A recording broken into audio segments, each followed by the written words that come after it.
Stand by to launch FanStream Sports. 3, 2, 1.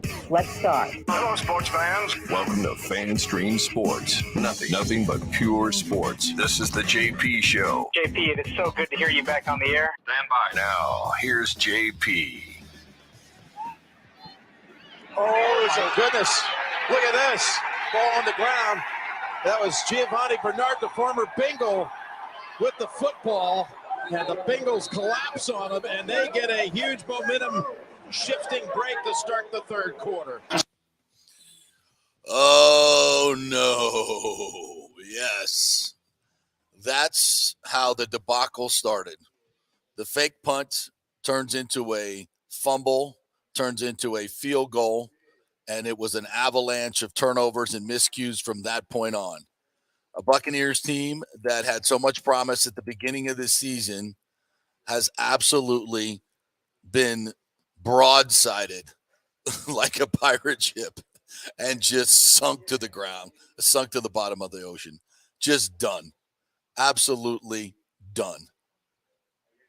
5 turnovers in the second half after playing almost a perfect first half against one of the hotter teams in the NFL. What hurt so much about this game is the fact that you saw what the Bucs could be. You saw what they could be. We saw the promise of a Super Bowl run. We saw what the talent on this team. We saw defenders making plays, Carlton Davis knocking balls away, Mike Evans making plays over the middle, scoring touchdowns.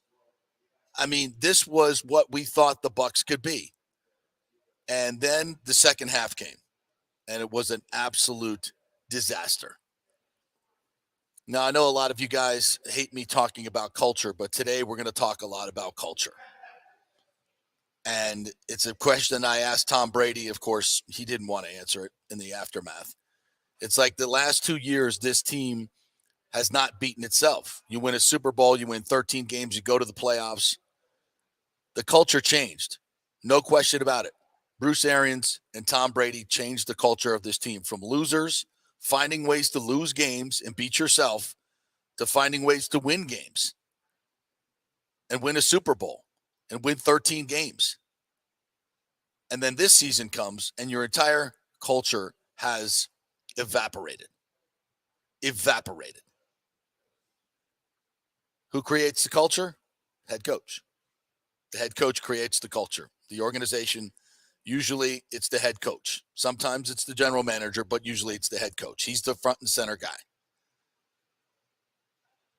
And this team has absolutely self-destructed. You heard it in some of the quotes yesterday from some of the players, the older players. It's like, yeah, we are finding new ways to lose. We're blaming each other. Nobody's taking accountability of themselves. And that's the word, accountability. From Jump Street this season, there has been no accountability. And you can argue these things all you want, but you can start with a soft training camp. You letting your quarterback go away for 11 days, which I was all for. Mistake. Letting them go to Bob Kraft's wedding. I don't worry, you have to come back with the team. Lose to Pittsburgh next day. Team had 0 defensive backs. Lose to Carolina the next week. There's no accountability on this team. None. And that's why when you run a fake punt in your own end, which, by the way, I like the call. You ain't going to beat Cincinnati with 17 points. You ain't going to beat them with 17 points. You got to stay aggressive in the second half and keep doing what you're doing. Get some swagger back in your football team. And you know what good teams do? They notice weaknesses in other teams, and they exploit them at the opportune time. And they had the exact front that they needed in that fake punt. They had, and everybody's, well, you don't do it there. You're in control of the game. You're not in control of the game. You're a bad football team that played a good half of football. You got to keep pushing. You got to keep pushing. You ain't going to win this game with 17 points. You got 4th and 1. You got to sit you. You know what you do? You know what good teams do? They execute. They execute the play. If Giovanni Bernard catches that ball, he's not touched for 7 or 8 yards. And if he makes a move and gets a block, he could go the distance. Let's think about that for a second. Fake punt, he goes, even if he just gets the first down, you got momentum back. But there's a chance that could be a huge play. A huge play. That's what good teams do. They execute. You know what bad culture teams do with no kind of accountability and people that aren't focused? The dude doesn't even know he's getting the ball. By the way, if my understanding is he wasn't on the punt team normally, you just insert a running back in that particular point. Other teams are smart. Unlike your team, other teams are smart. They see those things. But it was still going to work if he catches the ball and runs forward. All you got to do is catch a direct snap and run forward behind the 6 blockers. It's all there for you. You got to execute. You can't even catch the ball. You don't even know it's coming. You don't even know it's coming. No accountability. None. But if I'm the coaching staff, and like Todd Bowles said, we'll hear in a minute, we've been working on that play all week long. All week long. Really? Really? You've been working on that play all week long, and the dude didn't even know he was supposed to run it? How is that possible? I'm looking that dude straight in the eyes and before he goes out there and going, hey, you got this? You got this.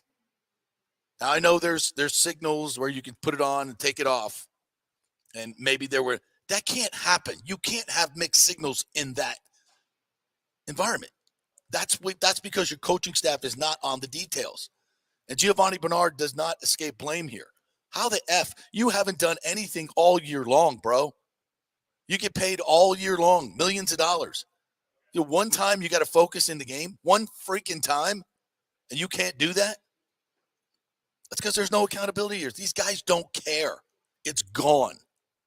They don't give a rat's ass about winning this season. And if I hear one more person say this is a first-place team, my God, you're a first-place team because everybody else sucks, not because you've done anything. You're 6-8. And by the way, you were 3-2 early in the season when there was still a little bit of culture and accountability left in this team. After that, the game where the refs gave you a roughing the passer call, you probably would have lost to Atlanta. But you beat Atlanta, you go to 3-2.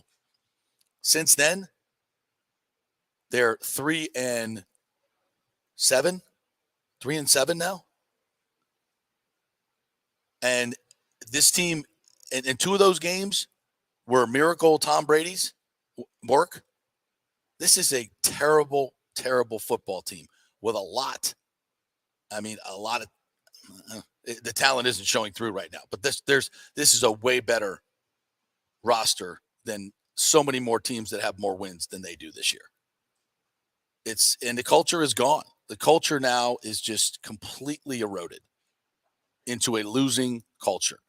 And I'm sorry, folks. I know, I said this last week and everybody was like, you're out of your freaking mind. And I know we've counted Tom Brady out before and he's risen from the dead. Tom Brady is done. This league has changed. It's not a drop back quarterback league anymore. You got to have a guy that can move. My God, on 3rd and 3 in the red zone in the beginning of the game, it opened up like the Red Sea. All he had to do was run the ball for at least a first down. I mean, anybody else that's not 45 years old is in the end zone. And the Bucs never get any of those plays. I mean, go watch SportsCenter, folks. It seems like almost 60-70% of the touchdown plays are off-script quarterback plays. You got to have so much around Tom Brady for it all to work. And everything has to be working perfectly. And this team is anything but. And I'm not saying it's all Brady's fault. That's not what I'm saying. That's not what I'm saying. What I'm saying is you got to have a lot around him for him to be great right now. And this team just doesn't have it. It's a flawed team in so many ways. And yesterday was the perfect canvas to show you all the picture that we've been talking about all year long. You can play well in spots. This is what you're capable of, but this is who you really are when it comes down to it. And it's sad. It's sad to watch. It's sad to watch, especially and if you're as old as me and you've watched a lot of these great legends go out in this game. It's rarely pretty. Even John Elway winning Super Bowls was a shell of himself at the end of his career. Peyton Manning, Hell, I go back to Johnny Unitas, Roman Gabriel. I mean, Emmitt Smith. I remember we were talking about this last night as the Bucs get ready to go out to Arizona. His last game was in Sun Devil Stadium with about 12,000 people there running against the Bucs. They rarely go out well. 4 turnovers in 10 offensive plays for Tom Brady. He couldn't even hand the ball off, for God's sakes. He fumbled a handoff. Threw a horrible throw to Cameron Brate. Should have a pick in the end zone on the first drive. He threw it right to Bates, who was just sitting there waiting for it. Reading his eyes, waiting for him to jump on it. These are rookie mistakes that Tom Brady's making. Fumbled when he was going down to the ground in a sack. He didn't cover the ball up well enough. Got punched out. So many of these things are just mistakes that Tom Brady, the old Tom Brady, just never made. And it's sad to watch. Sad to watch. All right, I want to welcome in my partner here, Nick Geddes. You were as dismayed as I was at what you witnessed yesterday. Your thoughts? I just never thought that I would see a Tom Brady-led team, and a team at that a lot of guys on here have won a Super Bowl not too long ago, would teach a masterclass on how to self-implode. I mean, think about that. A Tom Brady-led football team that's a year and a half removed from winning a Super Bowl has taught a masterclass on how to self-implode. And multiple times, by the way, it's happened this year. Multiple times. Yeah, true. This is a 6-8 football team. They are playing, to me, they play more like a 3-11 football team. That's who they are. That's honestly who they are. And like you said, 2 of those wins were Tom Brady miracles. They got you there. And huge breaks given up by the team. And huge breaks, yes. Cooper Kupp stopping before the first down, and then and Mark Ingram running out. And not against the cream of the crop necessarily in the NFC either. No, those are two bad teams, by the way. Yeah, and don't mistake anything. I don't care what the division says. They're going to host a playoff game. That is who they are. Yeah. They're in the Rams class. They're in the Saints class. They're in the Cardinals class. They're in all those teams' classes. It doesn't matter who the quarterback is, because at 45 years old, Tom Brady can't overcome everything anymore. No. That is crystal clear. We've always said that he's been able to pull the bootstraps, the whole thing, and get everybody to play better. The guys around him are not doing enough to help him, and that's what has to happen now for this team to succeed. He can't do it anymore like he did, and this is not the same team that we saw last year. No. It's not even close to the same team we saw 2 years ago. It's a different team, and they have to adapt, and they continue to not do it. There's no other excuse for being up 17-0 and losing that football game. 17-0. And the wildest stat, it seems like Tom Brady all his records are getting broken in a bad way this season. He was 89-0 with a 17-point lead or more at home in his career. 89-0. He's 89-1. And we remember the other one, 218-0. Yeah. 218-0 when leading by 7 points with 2 minutes left. And we got that one too. We broke that streak too on you, Tommy. Yeah. It's just a team that Todd Bowles' record as the head coach of just those 2 numbers alone. Oh, yeah. Like your game management and your team literally took 2 of the most prestigious records or numbers for Tom Brady's career and just trashed them. Yeah. This team cannot help itself but snowballing after something goes wrong, because for 30 minutes, it was almost as perfect as this could be. Save a Ryan Suckup, ill-advised. Well, I don't know why we're kicking 50-yard plus field goals with Ryan Suckup at this point. Ridiculous. Save that, and then the end of the game, or the end of the first half, rather, when it looks like they were playing prevent D or whatever. I don't know. Which prevents nothing at a field goal. Yeah. Save those 2 moments in the first half. It was basically perfect. Yeah. It was basically perfect. We saw play action. We saw motion. First 2 plays of the game. We saw throwing on first down more, and they were having a lot of success with it. Mm-hmm. We saw Mike Evans getting targeted, and Mike Evans looked damn good that first half. We saw a jet sweep. A jet sweep to the fastest guy on the offense. Oh my God! Not Chris Godwin. There's an idea. He got 9 yards. Yeah, we saw new things. That was the reverse. Yeah, that was the reverse. Yeah. Point is, we saw new things. Mm-hmm. All the things we were asking for. It looked like something had finally clicked in Byron Leftwich's head or Tom Brady's head, whatever. Whoever's doing it at this point, I don't know. Right. It clicked. And then you come out of the half and you do a fake punt. You didn't like it, but go ahead. You like the fake punt. And that moment, it's 17-3. Your defense of that, and I know we had this discussion before about putting too much faith in your defense, but in that game, you were dominating the Bengals. Jamar Chase wasn't doing anything. He was getting locked up by Carlton Davis. I wasn't hearing T's name. I wasn't hearing Boyd's name. Burrow looked like he had a little finger injury. He wasn't doing anything. They couldn't run the ball. They were doing nothing. Right. You're up 17-3. You're controlling the game. Why force it in that moment? Because if you don't get it, it did change the entire game. And like you said, if you're Giovanni Bernard, you've been hurt all year. You're not really a part of this offense. You're still making money. I need you to be alert for one play. God.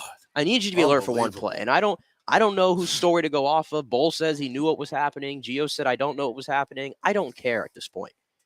You need to be alert at that moment in time. You got to execute the play. You got to execute the play. But guess what? Bad teams don't execute those plays. And that's my thing. The Bucs have such a small margin of error when things are like this. Yeah, but I just didn't want to force it in that moment. You can't coach scared. If you get an opportunity and you see it and you think it's going to work and you've practiced it all week, you got to pull the trigger, man. That's a play that can. I think of all the things Todd Bowles has done, and there have been a lot of conservative, terrible calls. This one to me was aggressive, and I think he needs to be more aggressive. And all you got to do is just catch the ball and run forward. You're not even it's not like you're asking a punter to throw a pass 30 yards to a guy. This guy's a running back. All he has to do is catch a direct snap and run forward for God's sakes. And if you can't do that, then it doesn't matter what you're calling. And to me, the breakdown there for Bowles is not the fact that he called the fake punt. It's the fact that you can't execute it. You can't. That's a high school play, man. Yeah, and I don't buy the fact that they practice this. I don't know what they practice. Well, that's the point. If you're practicing this and the dude doesn't know what's happening, then you're practicing it wrong. You're practicing it wrong. Like, how do you not know? It just can't happen. To me, that's the bigger story here. It's not the fact that it was a stupid call. It's the fact that you can't execute a high school play when they're giving it to you, man. They're giving it to you. Yeah. But even then, though, you don't get it. I believe the defense kind of came up really big there. They held them 3. Held them a field goal. So it's still 17-6 at that point. You're still in control of the game by 2 scores, and you had a lot to play for. But this is the problem. One thing goes wrong, and this team, they get into a shell. They panic. They panic, and they start pressing. Tom Brady, for as much as we've criticized him, he played the best first half I think that he's played the entire year by far. That was the best he's looked. Do you agree? I would agree. Yeah. I mean, he was making every throw. Except in those 2-minute drives that won the game. Yeah, but that first half, though, I mean, he was making really good throws, really good reads. He was sticking it. He had a lot of velocity, all those things that makes you go, oh, he's still good. He's still Tom Brady, right? But then after that, it's like then you go to panic mode. You start pressing. An awful ill-advised pass to Cam Brate, who I mentioned to you. Jesus. It just seems like every time we're throwing a Cam Brate, it's a disaster. Something bad is happening. Yeah. There hasn't been a connection there since 2020. It's not there. And Cam Brate's not Gronk. Stop throwing passes to him like you were throwing to Gronk. I think Kate Otten had what? 1 target? Kate Otten got 1 target, I think. He made a nice play on it. Yeah, and he bulldozered Wilson. Yeah. That dude's got athleticism. I'm sorry, Cam Brate does not. He's got nothing left in the tank. There's just nothing there. He can't run away from anybody. He's not making any spectacular catches. He's not savvy enough to get open. He's not that big. It just doesn't offer anything. And again, why are you throwing it? Why is he in the game? Why is he even in the game? Like, I love Cam Brate. The guy's had a great career. He's made a ton. He's made a lot out of, some very average skills. Yeah. So I give him all the credit in the world. But it is not his time anymore. Yeah, he got more targets than Kate Otten. Leonard Fournette outsnaps Rachaad White 43-29. Listen, everybody, the camera to me after the fumble, everybody was looking at Leonard Fournette like, oh, Leonard Fournette. Listen, the ball never even reached him. Never got to him. It's like Tom had slime on his fingers or something. Yeah. He totally just popped it out. Yeah. It never reached Leonard Fournette. Yeah. I mean, it's just on Tom. 4 turnovers. It's like, I'm not going to turn this into a Brady bashing by any means, but he had 4 turnovers. You know how many times he's done that? 10 plays. Yeah, you know how many times he's done that in his career in a quarter or a half, I think? None. Yeah. Again, breaking records in a negative way. Tom Brady continues to do. He was awful in the second half. Yeah. He gave you nothing. And people talk about bringing him back, and from a financial, and what's going to be different? Well, we'll have Ryan Jensen back. We can move Hainsey to left guard. What if Ryan gets hurt again? That's the thing with Brady. It all has to go right, like it did in 2020, and it'll happen.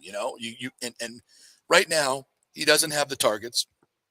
Although Godwin's getting better, the third receiver is still kind of. Although Gage made a couple I was just plays going to yesterday. say, Russell Gage got 12 targets Yeah. and looks like he's healthy. I mean, the touchdown that he had, Yeah. it was a great route running. It was it was the Gage that we expected to get for $10 million. I thought Gage played a Great throw by Brady. I mean, I think he had like a drop or two in there. Yep. Mixed in, but I thought he played a good game, all things considered. Godwin caught all of his targets. Evans clearly was on his A game, and then they just totally went away from him in the second half there. I mean, I'm not blaming any of the skill players today. No. Or even the offensive line for that matter. I'm not blaming any. I mean, he just didn't play well. No. And this is the one game where I said, like, we've been blaming the coaches, and I said before this game, it's been 80% coaches and 20% players, and Brady is somewhere a part of that 20%. I thought yesterday it was flipped. Probably 80% players or even more. You got to play. That's what we keep saying. Players got to play. A lot of bad mistakes. I mean, Giovanni Bernard, there's just no excuse for that. And after the game, very interesting, awkward situation. We walk up to Giovanni Bernard, and there's this protocol. You kind of, the guy is usually facing his locker, and he's getting dressed, and we're kind of standing behind him, waiting politely until they turn around, and then we do the interview. So Gio is doing this thing, and we're waiting, and he turns around, and Greg Auman, Rick Stroud, and Jenna were over there in front, a couple steps in front of me, and Gio goes, "Oh, now you want to talk to me? Now you want to talk to me?" And I think Rick was like, "Well, yeah, you were involved in the most important play of the game, you know? Yeah, but you haven't talked to me all year." The dude, and Greg's like, "Well, you've been hurt. You know, we're not, you haven't done anything. I mean, we're supposed to go over there and ask you, hey, how does it feel to pick up that $150,000 check this week for doing nothing?" So, I mean, Gio starts walking out, and then this is hopefully you can hear the exchange here, where he's saying, "I want to go see my family," playing the family card. I don't know about that one. Look, in the end, dude, it's football. Just sit there and answer the questions. It's not that big a deal. You're still going to pick up your check. You're still going to be able to go home to your family, have tons and tons of money, which is fine. You've earned that, and that's great. Fantastic. All we ask you to do in a situation like this is answer a couple of questions. It ain't going to kill you. It sucks. I know it feels bad, but, we all have times in our lives where we got to face the fan a little bit. And this is your time. So, and if you would have taken a snap and gone 80 yards, guess what? We'd have been talking to you then too. But you didn't. So, kind of how it works. Here was the exchange. Don't say you're not talking to you. Didn't talk to you out here. You were also injured most of the season, too. Hold on. Can I go to my family that I have outside? You can. Now? Just don't say we didn't talk to you. We just wanted to ask for your perspective on what happened You there. involved in one of the biggest plays of the game. Okay. Here we go. Yeah. Thank you, Joe. We appreciate your time. We won't hold you. We would have talked to you in the season, but also Okay, you were. Just tell us what occurred on the punt. Miscommunication, that's all it was on my part. I take complete fault for that. Did you know? Fake? I don't know. It was complete fault. My fault. That's it. Did you know if it has a practice? It's all me. All me. That's something that I did wrong, and that's all. So you It were was all aware. on me. Yep, number 25 out there. That was me. I was the one that did it. But were you aware it was just a fake? Yeah, I messed up. I understand that, but we're just asking if you knew it was. We just didn't know if it was a communication Yeah, I breakdown. messed up. Well, we'd like to know some specifics. Like, was it? I think what happened was there's a signal that has to be given to confirm that the play is on, and either Gio gives that signal or the long snapper gives a signal. Either way, it doesn't matter. You can't not be on the same page in a play that's critical to the game. If you're going to make a call like that, and again, I support the call. I think it's clearly they had an advantage there. This is what I've been talking about all year. Find a freaking weakness in the other team. This is your primary job as a coach. During the week, find a weakness for the other team, develop a game plan to execute against that weakness. Can be in special teams, offensively, defensively, third downs, red zone. This is the job of the coaching staff, the primary job. Find those weaknesses and attack them and execute. That's winning football in the opportune times. So there it was. You got the look you wanted. All you got to do is execute the play. And you can't do it. You can't do it. No, And talk about accountability. Where's accountability there? You want to run out of the locker room? I'm sorry, Gio. You're a nice man. I love you, brother. One of my friends is neighbors with you, and he loves you to death. He could not speak more highly of you. So I know you're a quality human being, but it's not too much to ask to just answer the questions. And I know you don't want to throw anybody under the bus, so you did that. You didn't let out anything, but you took the blame. So good on you. Good on you. That's the character we expect. But again, why is that happening in that moment? I mean, God, you got one job. You're not even playing in the game. This is all week long. One thing you had to do. One thing. Yeah, and honestly, other players who play every single down, like Tom Brady's got to answer to his criticism every week. Every week. Now, he doesn't really answer them, but he has to at least take the questions. Yeah. Devin White, when he was going through that rough patch midway through the season, he didn't want to answer it either. He didn't want to answer to it, but eventually he did. Yeah, and he gave you the answers. But doesn't that tell you something about the culture of this team? I just think last year or the year before, they would have stood up and answered the questions. It just feels like everybody's like, no, I don't have to do that. I don't have to do that. No, I don't do that. I'm do what I want to do. Do what I want to do. Where's the accountability to the team? Where's the accountability? I'm just to be honest for you. I'm gonna be honest with you. I mean, a good example yesterday, the New England play, which if you haven't seen it, it's maybe the worst play in NFL history. Jacoby Myers had to stand there in front of the media for 3 minutes by his locker and answer every question, asked every different way. Yep. And he did it. Yep. And you know what? I saw people praising him in that moment for sticking for facing it and answering all the questions and moving on. That's culture. There's a difference there. That's culture. You know why that happens? Because coaches stand in front of their team and they say, on this team, you have to be accountable to the fans and the media. And if you make a great play after the game, they're going to ask you all about it. If you screw up, you got to stand at your locker, take the fire. It's just reporters asking questions. You're not in a foxhole. You're not in a trench in World War I. Okay? It's football. It's a game. You get paid millions. You got to sit there and take it. It's part of the game. It's part of being a professional. That's the culture we have here. Does that seem like culture in this locker room to you? No. Does it sound like the culture of a first place team? No, it doesn't. Culture. Is it about me or is it about the team? Is it about what I want to do or is it about the team and the accountability to the fans and my co-players? Which is it? I think you know what it is on this team. All right, before we get into some of the sound, which is very enlightening, from Lee Galmara, one of our new commenters. Welcome to the show.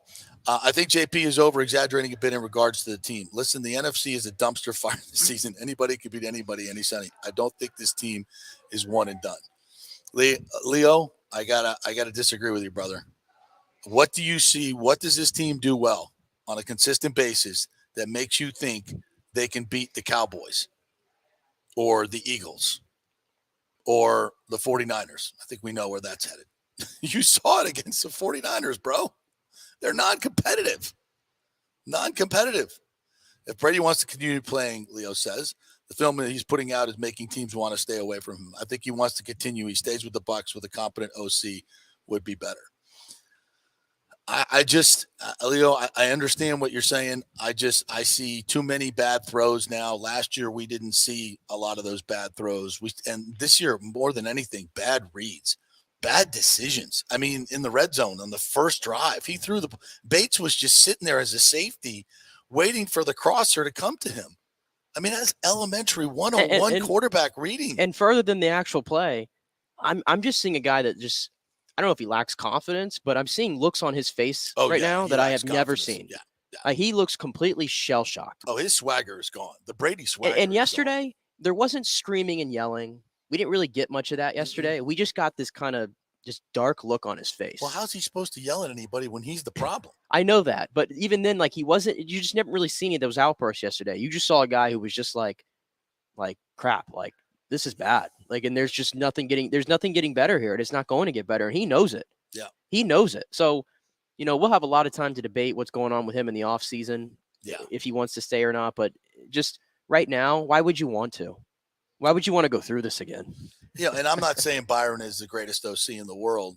He's far from it, and he's not a great OC. But, I don't understand this incongruence here is that everybody is on. Byron was here for the last 2 years, okay? And nobody had anything bad to say about them when they were winning. And now suddenly they're not. And it's certainly – and everybody acts like it's not Brady. Well, it's not.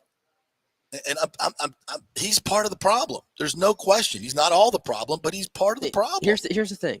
We've been over this. There is a lot of guys on those teams that are just not there anymore. We know who all the names are. But even though those names aren't there, there's still enough talent on this offense for you to give me, at least a middle of the road offense. At least. So when that's not happening, right? Who am I looking at here? Who am I supposed to look at?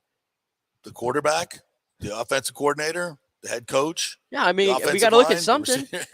I'm just it's like yesterday around the league, I'm watching teams that around. How did the Jacksonville Jaguars score 40 points on the second best defense in the league? How can they do it? How can the Texans go to overtime against the Chiefs? How can all these other teams figure it out? But this one can't. Go look at the tape. And those teams aren't playing for anything. Look how many times Trevor Lawrence is running out of the pocket and making plays. Oh, but Davis Mills is. Well, he is actually. I saw him do it too. Not much. My point is that you got teams around the league who are playing for absolutely nothing. Yeah. And they're able to score points and put it together with loose parts and coordinators who aren't that great. How can they do it? But this team led by Tom Brady with a Hall of Fame receiver and all these other parts, how can you not do it? It's not the same Tom Brady. That's what I'm trying to tell you guys. Is it that big of a drop-off, though, to where you can't be a middle-of-the-road offense? From the 6 games ago, Kurt Warner put out a video, Is Brady Broken? And put down, go look at it. It's 7 to 8 to 12 plays where he's making basic reads that are wrong, like throwing it right to people. And everybody made a big deal about, he's not throwing picks. Look at the tape. Well, he's throwing them now. Because they're finally catching him, basically.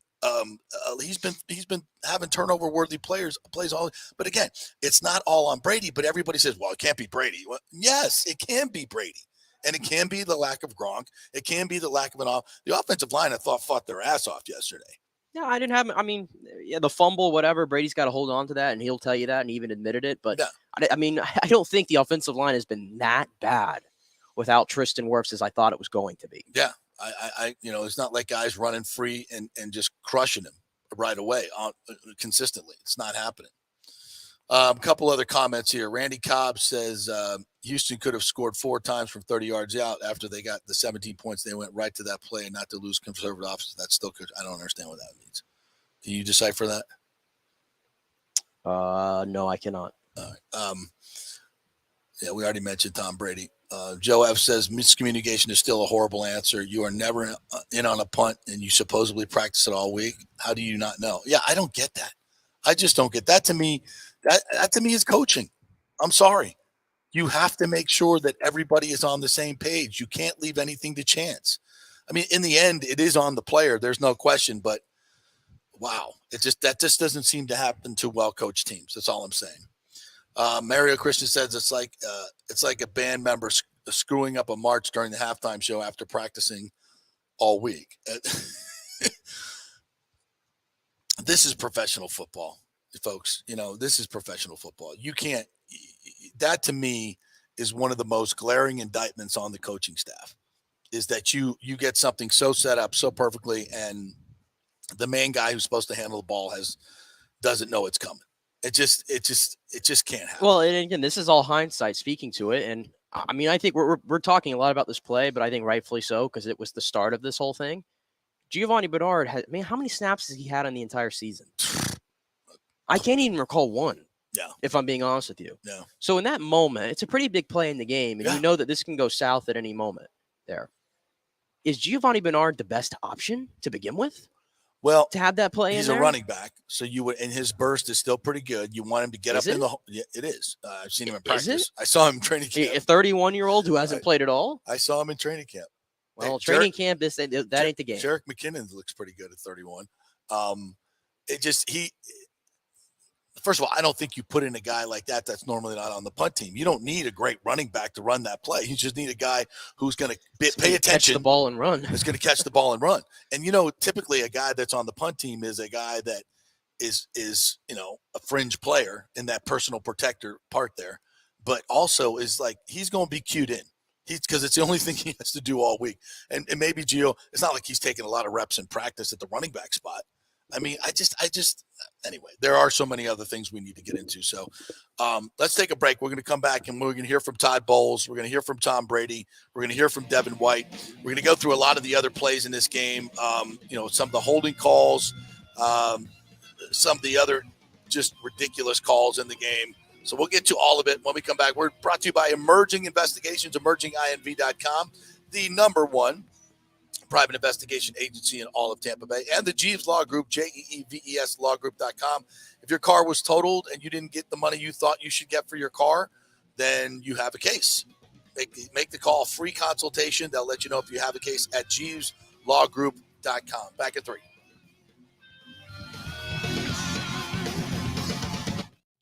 For the Jeeves Law Group. I've known Scott Jeeves for quite some time, and he's just like us, a huge college football fan. He loves his Gators. In fact, he sponsors our Gator Report every Thursday at 11 o'clock with Scott Carter from FloridaGators.com. But he's not just another PI attorney. He is a ferocious advocate for his clients.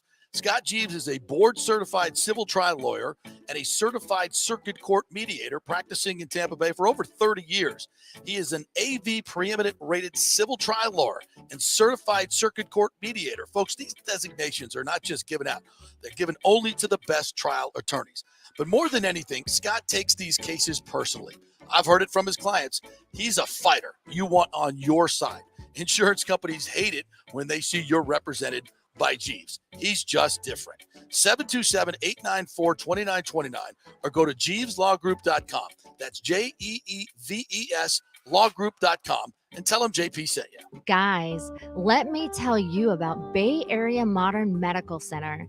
Are you experiencing low sex drive, fatigue, hot flashes, moodiness, and you just don't feel like you have the vitality you once had? You're not just getting old, it's likely low testosterone. Studies over the last 20 years show a shocking decline in younger males aged 16 to 39. Older men have seen a sharp decline as well. Do something about it. Go see my friend Christopher Lugo at Bay Area Modern Medicine. Testosterone replacement is not a frivolous treatment. It takes a professional, targeted approach that focuses on total body wellness, vitality, and emotional stability. Not a one-size-fits-all approach like many clinics use. They will monitor your blood work and adjust your treatment as needed for optimal results. Call 844-977-3477 or go to BAMMC.com. Tell them JP sent you for priority scheduling. Now is the time to make sure your home insurance is in order. In the last year, many of us have made improvements to our homes. So call the folks at Italiano and discuss these upgrades to make sure you have enough coverage. According to a recent report, almost 64% of homeowners don't have enough insurance on their home, which is their most valuable asset. Also, a great time to make sure you have flood insurance. Even if your mortgage company does not require flood insurance, your home could still be at flood risk. Another big item as we enter hurricane season is making sure your pool enclosure is added to your policy and there will be no issue at claim time. That happens a lot. So call your friendly agent at Italiano Insurance to review your policies today. 813-877-7799 or italianoinsurance.com.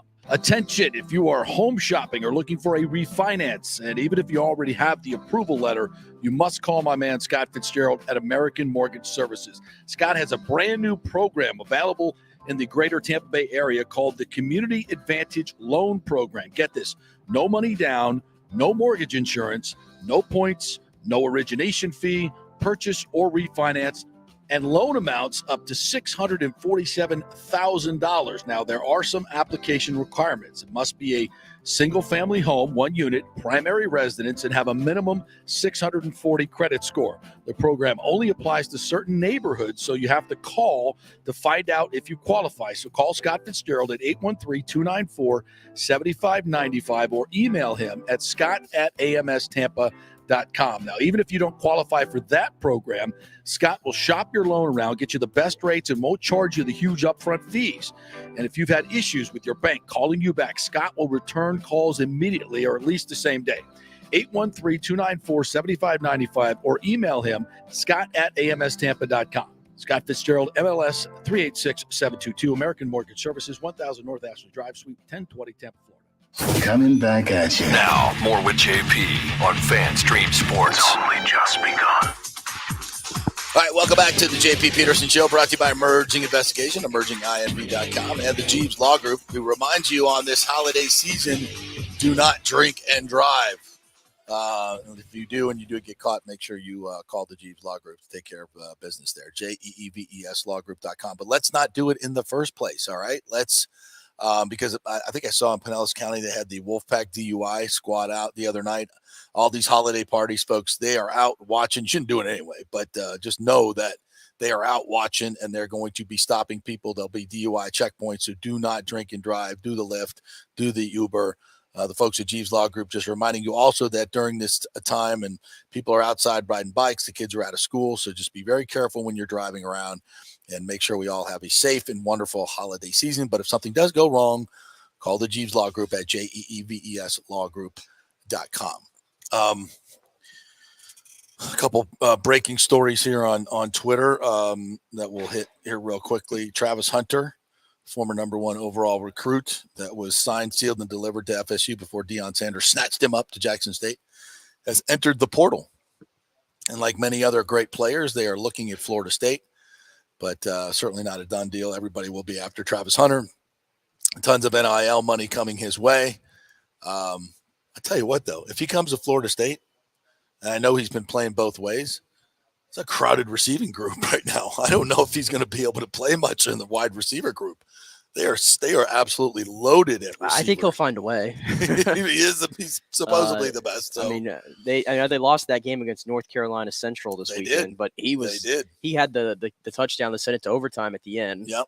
And by all accounts, he dominated the competition like you would expect him to. Of course. Yeah. So, Colorado, obviously, he's likely going to go to Colorado. Let's be real here. But a player like that, though, that's so like he's thought of like this kind of transcendent talent, a guy who's a two-way player. He was number 1 overall player in his class. I mean, you have to think that every single team in the country is at least making that phone call. Absolutely. I mean, whether he answers or not, that's another thing, but money talks. Well, but he also, his lifelong dream was to play for Florida State. Yeah, and it's interesting if he would go back down there again. But I mean, he's also, is he loyal to Deion Sanders? I mean, clearly he felt good enough about it to go play at Jackson State. Yeah, for a year. But how does he feel about Deion leaving? I'm sure Deion told him like, "Hey, listen, if I go," he knew right away he would. Yeah, I think we always assume that. Yeah, so we'll see. But there's a lot. I mean, the portal is just. What's weird about college football though now, and it's still like you have Deion Sanders goes to Colorado, and he has his son Shedeur stand up and go, "That's your quarterback," and then 2 weeks later he's playing for Jackson State still. It's just weird that he enters the portal right after, so he's gonna go to Colorado. It's bizarro land in college football right now. It's hard to wrap my head around still. I have a lot of high school coaches that are saying, this transfer portal sucks because these high school players are now being ignored. Not ignored. Maybe ignored is a powerful word, but they certainly are not getting the attention they used to get. It's just too much going on right now. You got 1,000 players in the portal. I mean, yeah, and those players have college football tape. So, and as we've seen, FSU's a good example. You use the portal, you can make a quick turnaround just like that. It's almost like, I'm not going to say more important, but it's at least equally. Well, just think about it from a coaching standpoint. You've got tape on a guy who's actually playing in the SEC or the Big Ten. Yeah. So and how much more reliable is that than tape of high school? Because I guess in high school, you just never know what the competition level is, right? Game to game, watching highlights. It's a little bit tougher to make an evaluation on players. Whereas if you have players that have been in college, you know what they can and cannot do. Yeah. Now, that being said, the transfer portal is also full of guys that are disgruntled, guys that think they're better than they actually are, guys that have attitudes. So you got to be really, really careful about where, who you're looking at and who you're bringing into your team to create your culture. Yep. So, hey, also too, speaking of the portal and recruiting and all that, here local USF is crushing it, hitting the ground running right now under Alex Golish. I mentioned to you because with all the stuff going on yesterday, a lot of people might have missed it, but USF got 7 commitments yesterday. 7 commitments and 3 in the transfer portal. One of them here, and a lot of them are all from this area, Tampa, Lakeland area. So that's kind of new for USF. But Lloyd Summerall, who's from Florida defensive end, he came in here. They got a 4-star cornerback that was at Oklahoma to come in here. So some stature there as well. That's a big deal. And then getting 3 other recruits added. So it looks like a good day for Alex Golesh and USF. And that's his calling card, recruiting, like we said. Jordan Gamillion is asking, I've been trying to research, is there any tampering rules with players under scholarship, or can you recruit other teams' players before they enter the portal? I think, there are rules that you cannot contact them, but guys do anyway. I mean, it's one of those things that, how are you going to stop it? Guys, you get somebody's phone number, a guy talks to a guy, blah, blah, blah. Yeah, it's becoming just like free agency. Sooner or later, these guys are going to have somewhat, agents working for them. Probably. Yeah, they need it. They need it. So this is, and it's all being done without a structure of rules for the most part. I mean, to answer your question, Jordan, more than anything else, there are some rules in place, but nobody's paying attention to them. NIL, like the NCAA came out before the season, is like, hey, wait a minute. If you're a booster and you're giving NIL money to a player, that's still a violation. It's like, no, it's not. You have no power anymore, NCAA. You can't enforce these rules anymore. All they have to do is say, hey, I'm paying him to come do an autograph signing at my car dealership, or I'm paying him to come clean my house. It doesn't freaking matter. It's just, if you can pay them for their name, image, and likeness now. He signed an autograph for me. I gave him $1 million. It is what it is. Yeah. So there are rules, but nobody's really paying attention to them, I guess I should say. And the other thing, too, that shows just how just trying to make sense of everything. Like this weekend, we talked a lot about Florida playing Oregon State. They go out there and they score 3 points in Las Vegas, right? Right. And what happened was Billy Napier has to continue having practices for a bowl game with guys who are kind of in and kind of out. You're still trying to focus on recruiting. You're still trying to focus on the portal, keeping guys in, keeping guys out. Oh, and I got to prepare for a bowl game, too, with a third-string quarterback. Right. Or second-string quarterback, whatever. And they score 3 points, and guess what's happened? UF has now lost some steam on the recruiting trail because they had to put resources into a meaningless bowl game at the end of the day to score 3 points. Right. How's that in the good interest of anybody? No, it made them look worse. It made them look worse. It and it didn't help because there's a lot of players that they were kind of after here that were committing, and they lost out on some of them. Yeah. It's hard. Like, and this is why if you're better out there, pay attention to programs who are on the rise. Like, for instance, FSU. FSU is treating this bowl game, the Cheez-It Bowl with Oklahoma, like it's the first game of their comeback for next year. Like, they are targeting, they feel like they can win an ACC championship and a national championship next year. So Mike Norvell is positioning this. This is our coming out party for 23. So guys are all in. Everybody's playing. Yeah. Everybody's all in. Jordan's in. They're going out there to make a statement, and they're going to make a statement against Oklahoma, who's got a terrible defense. Florida State's going to roll up about 50, 60 points in this game. Ooh. I would bet the freaking house. And I know I'm a homer when it comes to FSU, but I'm trying to look at this objectively as a better. What is Oklahoma playing for? They're 6-6. They don't give a rat's ass about this game. They just want to go home. They're in a transition period. I mean, they have I don't think they have any, a lot of confidence in their coach or what direction they're going in. They got a defensive head coach and their defense stinks. Yeah. I mean, it's bad. And it's not only, but what's worse is when you've been at the mountaintop for a lot of these players, like Oklahoma has been for a long time, and then suddenly you're just crap on a stick. I mean, they can't wait to get this thing over with. And now they got to go to Orlando and play against a team. And that first quarter is going to be like an avalanche of people coming at you. That running game, what is it, 7.5? Yeah. Oh. It's free money, bro. I'm just saying. Well, that's free money. You stay making money. You made money yesterday off the Bucs. I made a lot of money off the Bucs. You continue to do, by the way. They're 110-1. You continue to make money off the Bucs every week. Was that my friend who I told, he called me in the morning, he wanted to bet $1,000 on the Bucs. I'm like, hey, that's where on the Bucs? On the Bucs. I'm on the Bengals. Oh, okay. On the Bengals. And I said, listen, there's a lot of sharp money coming in on the on the Bucs. And that was true yesterday. That's why that number stayed at 3.5. I was shocked that it was 3.5. And that's what it stayed at. And because there was a lot of sharp money coming in on the Buccaneers. I even heard one of the touts on one of the gambling shows say, hey, listen, I don't understand this line, but everybody's putting money on the Bucs, so I'm not touching it. I'm not touching. Somebody knows something. I'm not touching it. And then they go out in the first half, and I'm like, damn, somebody knew something. Well, somebody knew something. No. And then the Bucs. No, here's the thing. I know who the Bucs are, though. Yeah, exactly. I know who the Bucs are. Yeah. That was interesting. Though, Nobody. Let's be honest. The Bucs were up 17-0, and not even in the back of my mind. It was clearly in the front of my mind. Yeah. I'm still saying to myself, how are they going to screw this up? How are they going to screw this up? But they were playing so well, and I'm like, yes, this is what we've been looking for. This is how you guys can play. You know, you're throwing the ball downfield. Brady looked confident, he's stepping into throws. You know, they were doing some different things with the jet sweeps and the reverse. The Bengals had like 15 plays of offense in the first half. Yeah, because they were because they remember the first drive, they kind of went right down the field, and then the Bucs got the turnover on the tip ball. I think they got 3. I didn't even think they had a third down in the first 9 plays. They went right down the field, and I'm like, oh, and we were playing soft, and Burrow was picking them apart, and I'm like, oh.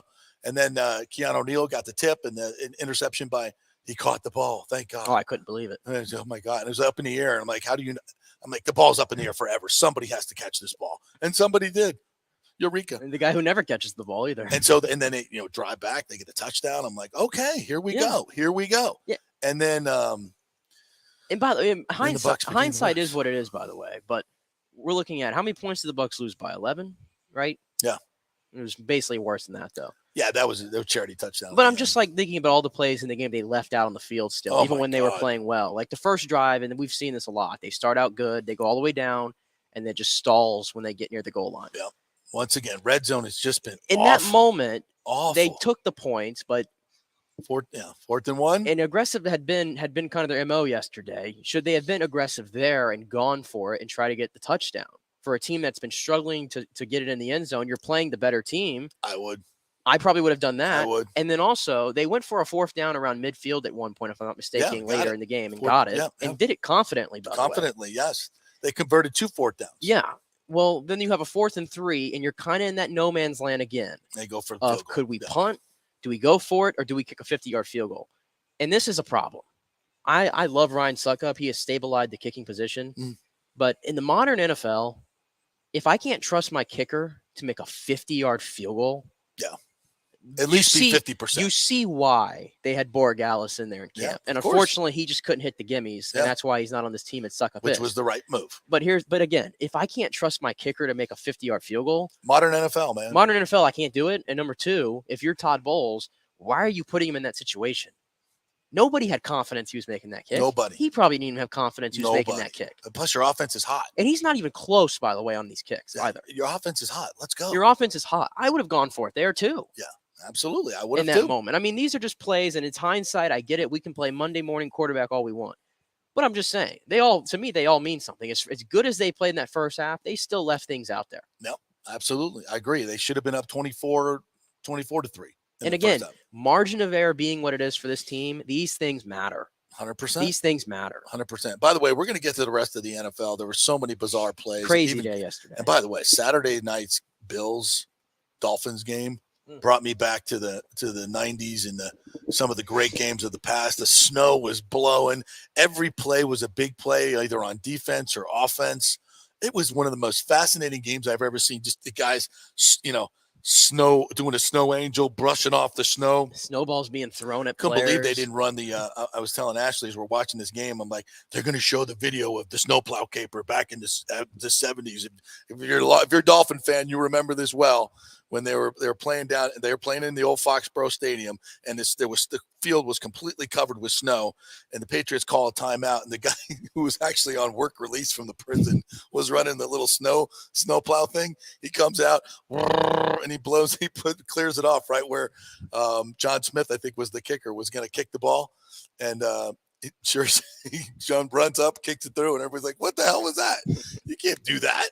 I was waiting for them to show that video, but they didn't. But the guys cleared it off, and he kicks in. And that game was crazy because who was the running back that took a dive at the 2-yard line with 35 seconds left? The Dolphins had no timeouts.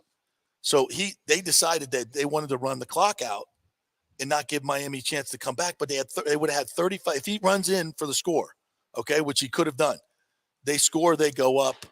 I think they go up 5 points. 5? Yeah, I think they were leading. They go up 5 or 6 more than a field goal. So Miami would have had to drive the length of the field in 35 seconds in a blowing snowstorm with no timeouts. But they decided to take a knee, and then they run the clock out and they hit the field goal. If he misses that field goal and they have to go to overtime, are you kidding me? That's the worst call in history. Worst call in history. So that was one of the most incredible games, and the signs that were holding up, freeze the fish. There were just so many images in that game that I'll never forget. That was a bizarre game. And then, also on Saturday, the Colts blow a 33-point lead. Man, Jeff Saturday. If that's what it takes, Saturday Night Football, I love it. Saturday, that was a great slate. Oh my God, it was unbelievable. You came up with an interesting thought about the Colts game. Well, I mean, let's be honest here. The Colts hired an interim head coach who was at an ESPN desk the week prior or the day prior, whatever. They're openly tanking. They're openly tanking, and you think Irsay told him at halftime, if you win this game, they were up 36-7. There's no other logical explanation that I can give you other than the fact that Jim Irsay made a phone call and ordered the code red or something and said, "Hey, I need you to tank this one for me, buddy." I didn't see we got a top 5 draft pick to worry about here. I didn't see the whole second half flop, but it's amazing all the things that went wrong for the Vikings in the second half, and they were still able to pull this off. Yeah, they had like 2 touchdowns called back. Right? Mm-hmm. Yeah, I saw that. And a bunch of other things, penalties, whatnot that happened, and they still were able to overcome that and win that game. I mean, it's like everything that could have gone wrong for the Vikings went wrong, and they still were able to do it. The Colts, to me, it's like they stopped playing. Yeah. They just completely stopped playing. I wouldn't be surprised if Jim Irsay, and to me, it's not out of the realm of possibility to believe it. It's not. Because Jim Irsay is just one of those owners that's way too involved. No. And it's believable when it comes to a guy like that he probably made a phone call to Jeff Saturday and said, "Hey, I need you to stop doing this right now because we got 4 wins. We're in line for a top 5 pick. What are you doing? Do you see that statue that's your quarterback right now? We got to replace that statue next year with this top 5 pick. Yeah. So stop winning." Makes a lot of sense. I think it fits. Makes a lot of sense. But yeah, congratulations, Jeff Saturday. And then the Bucs said, "Hold my beer." But before that, the Patriots said too. The Patriots like, "Oh yeah." Oh, but the Cowboys did that prior though. That's right. The Cowboys. We don't want just to a crazy day. We don't want to forget the Cowboys. A crazy day. Oh my God. Was there another one I missed? The Chiefs they were close to it. The Chiefs almost lost. Despite 500 yards of offense, Mahomes' numbers were off the charts, and they scored 24 points. You know why? Because they had 10 penalties. 10 penalties. Penalties yesterday were killer for the Bucs too. They were an absolute killer. Stupid penalties and bad calls too. Oh, and how about the Redskins game? The Redskins-Giants game. The Commanders game? Commanders. My bad. Oh my God. You guys all right? Did I trigger anybody? Is everybody okay? The side judge, literally, Terry McLaurin's lining up. They're at the 2-yard line. He looks he has to shift up because there's a shift going on. Mm-hmm. He looks at the ref, and the ref gives him the thumbs up, like you're on the line. That's what you do. You look at the ref. Am I good? Yeah, you're good. He gives him the thumbs up, and then the ref goes like this and has his hand on the flag. He's waiting, like, you just gave me a thumbs up, and then McLaurin looks over at him. He goes, and he's got his hand on the flag while they're lining up. And then Robinson scores. Yeah. He scores on the play. He throws the flag for illegal formation. And McLaurin's like, "What are you talking about, man? You just gave me the thumbs up, and then you reached for your flag. Like, I'm sorry." And then the next play, Heineke throws the ball to Curtis Samuel, who literally gets mugged in the end zone. The defender is on his back like this. He's hugging him. He's hugging him before the ball arrives, a good second before the ball arrives. I mean, it's the most obvious pass interference maybe I've ever seen in my life. And they no call it. If I'm betting that game, I'm telling my bookie, I ain't paying. I'm not paying. Come break my legs. Go break the legs of the side judge and the other guy. It looked a little rigged. Like that's a crew right there that should be suspended. The entire crew should be suspended and maybe fired. Maybe Roger Goodell chimed in from somewhere and told them to rig that game. I mean, if you want to say Snyder's got dirt on him, I'm just saying. In the interest of full conspiracies today. In the interest of full conspiracies today. So they got a pay raise. They're Maybe. not going to be suspended. They got a pay raise. Pay raise. Keep the Commandos out of my playoffs. The code red was ordered. I'm telling you. I'm full into the conspiracies today. Oh, how could you not looking at that? I mean, that is. What's the other explanation? The ref literally was like, yeah, you're good. You're good. All right, I'm going to flag this guy. And I don't know how a guy can make that play in the end zone without. Don't worry, we're not going to call anything. We got the code red from Goodell. You can do whatever you want. Mug him as much as you want. Just don't let him catch it. And I'm listening to like former refs talk about it. They're like, well, a lot of times. Yeah, you're good, Terry. You're on the ball. Yeah. Go ahead. I reached for my flag. But like on the PI play though, it's like I'm listening to like other refs. I think it was Terry McCauley who was the NBC guy was talking about it. And he's like, well, a lot of times late in the game, refs they just don't want to call something late in the game like that. And that's why you never see any penalties on like Hail Marys, even though there's a penalty on every single Hail Mary. Right.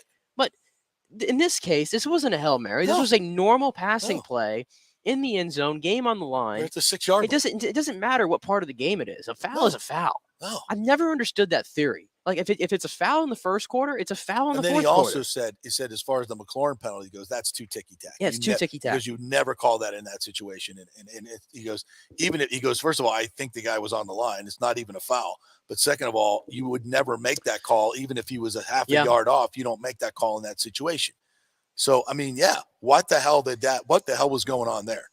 That's bizarre. Yeah, and it's the same thing in like the Bucs game. It's pass interference and holding. Those are the two penalties that have become so subjective. It's every referee has their own interpretation. It and the feels roughing the passer, all these penalties. It hurt the Bucs. It hurt the Bucs yesterday. There was a play. I think it was the T. Higgins touchdown in the back of the end zone. Yeah, it was blatant holding on the right tackle. Oh my God! Blatant holding on the right tackle. JTS and right out on an island where everybody could see it.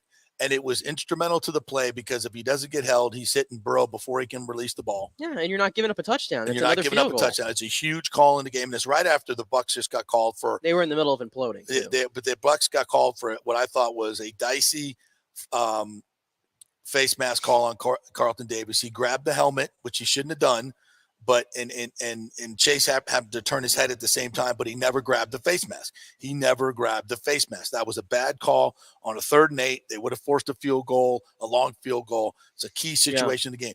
Then it was a 4th down. Levante David, I thought it was holding. I thought it was a good call on Levante David on Jamar Chase. Here's my question.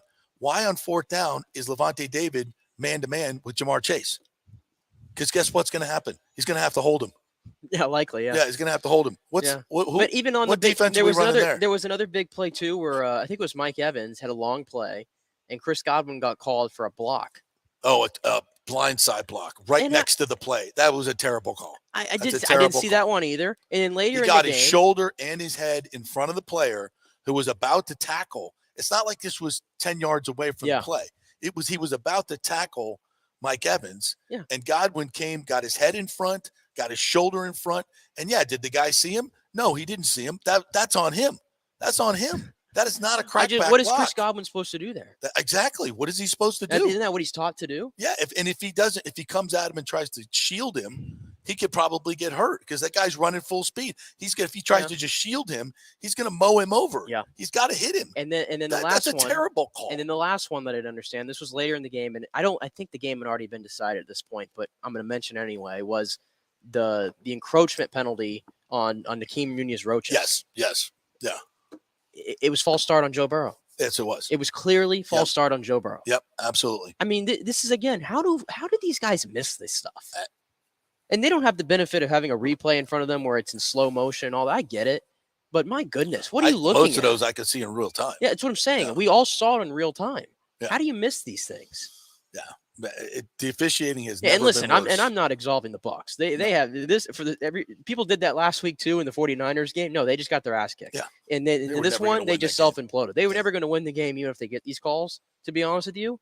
But who knows? I mean, it's I just want to see better officiating. We all just want to see better officiating. It just seems like this year, especially, that there's so many egregious calls in key situations that are just that are changing games, and they're just bad calls. I understand bad calls every now and then, but these are just. It's like, what are we doing? Are we trying to just like put more drama in the game? Like what's the objective here? You know what? This week, I think like the majority, almost 11 or 12 games were one-score games or overtime games. Yeah, it's like the first time it's ever happened on an NFL Sunday. Yeah, if that's their I guess objective, it worked. It's working. Hey, folks, it's that time of year to renew or shop your health insurance provider. You can get great health insurance for $20, $30, $50 a month.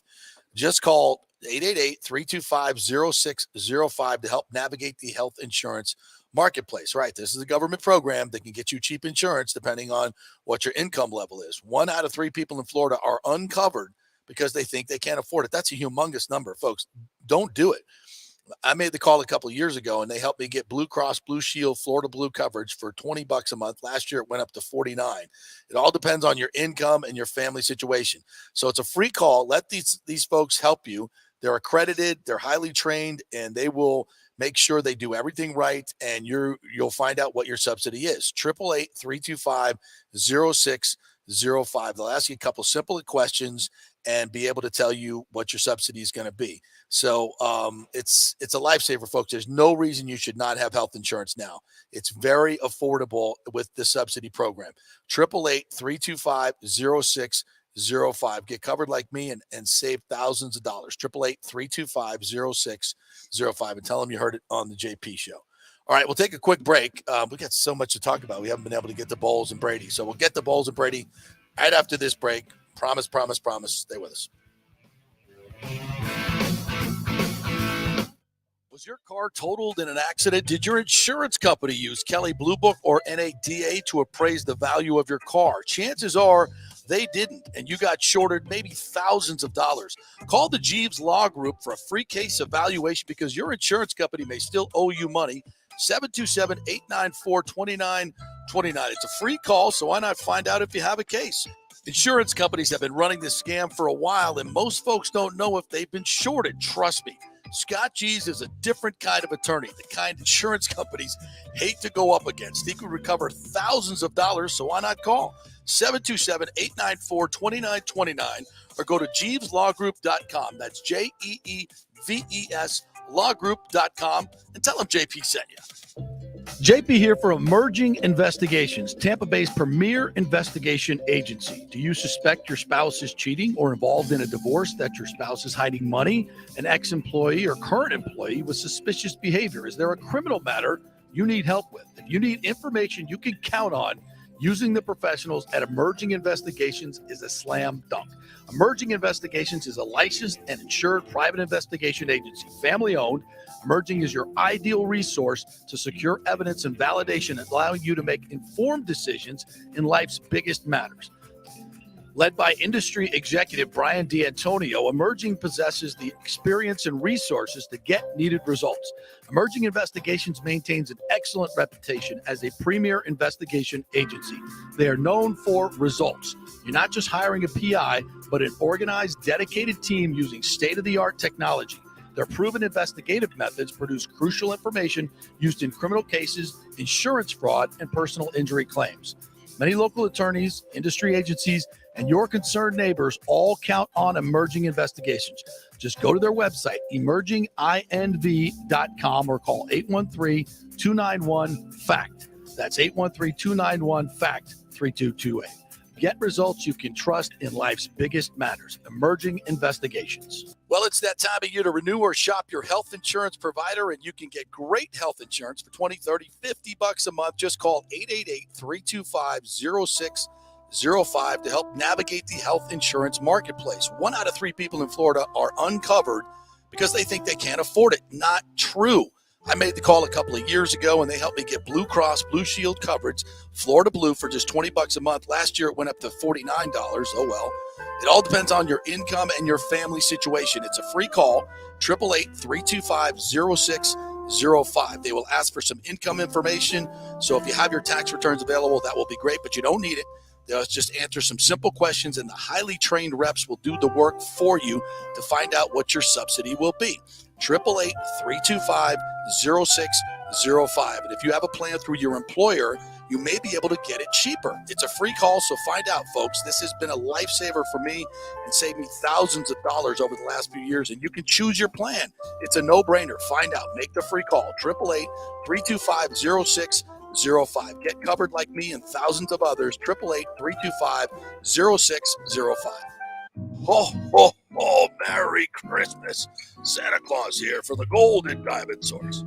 All right, it's JP. The holidays are the best time for engagements, right? And where better to get that special ring than the Golden Diamond Source? They have the largest selection of engagement rings in the country, a jewelry superstore with 30 times the inventory of any normal jeweler. So avoid all the mall madness and the parking and all that BS and stay local, right? With the Golden Diamond Source, Julie and Steve Weintraub are the family jewelers, and they'll treat you like family.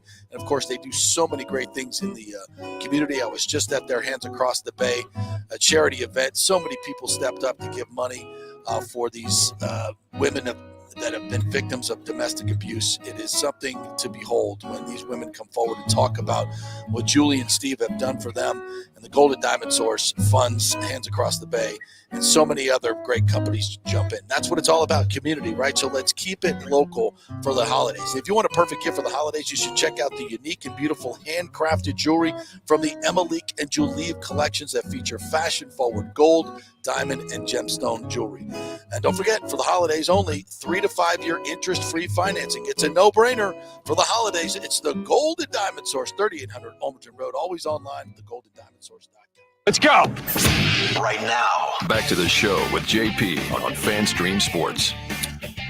All right, welcome back to the JP Peterson Show.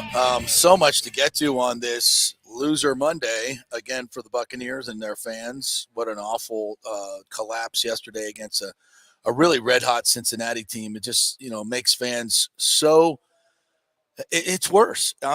Seeing you play so well and like, okay, this is the team we know you can be. This is what we've been waiting for all year long. This is what we saw against Seattle. Why can't you guys be this all the time? Oh, there we go, second half. 5 straight turnovers, a debacle unlike any I've ever seen in Bucs history, and that's saying something. I think it was I was sitting with the Joe Bucs fan guys and Rock Riley last night watching the game in the press box, which is a joy. Those guys have just seen a lot of great Bucs football, and we were talking about some of the great old stories and just watching this team implode. And Ira actually went back and looked at it, and this team is scoring less than the 2012 Lovie Smith Buccaneers. Was that 2014? 2014. The team that was tanking for Jameis, trying to lose with Josh McCown and won 2 games, scored more points than this team is scoring. How about that? Led by Tom Brady. I mean, you want to talk about a level of incompetence of coaching. Yeah, wow, it's unbelievable. And what is the other thing I saw? You mentioned you saw a lot of I'm sure you remember this one too. Where is it out here? It was something about yesterday's loss. Here it is.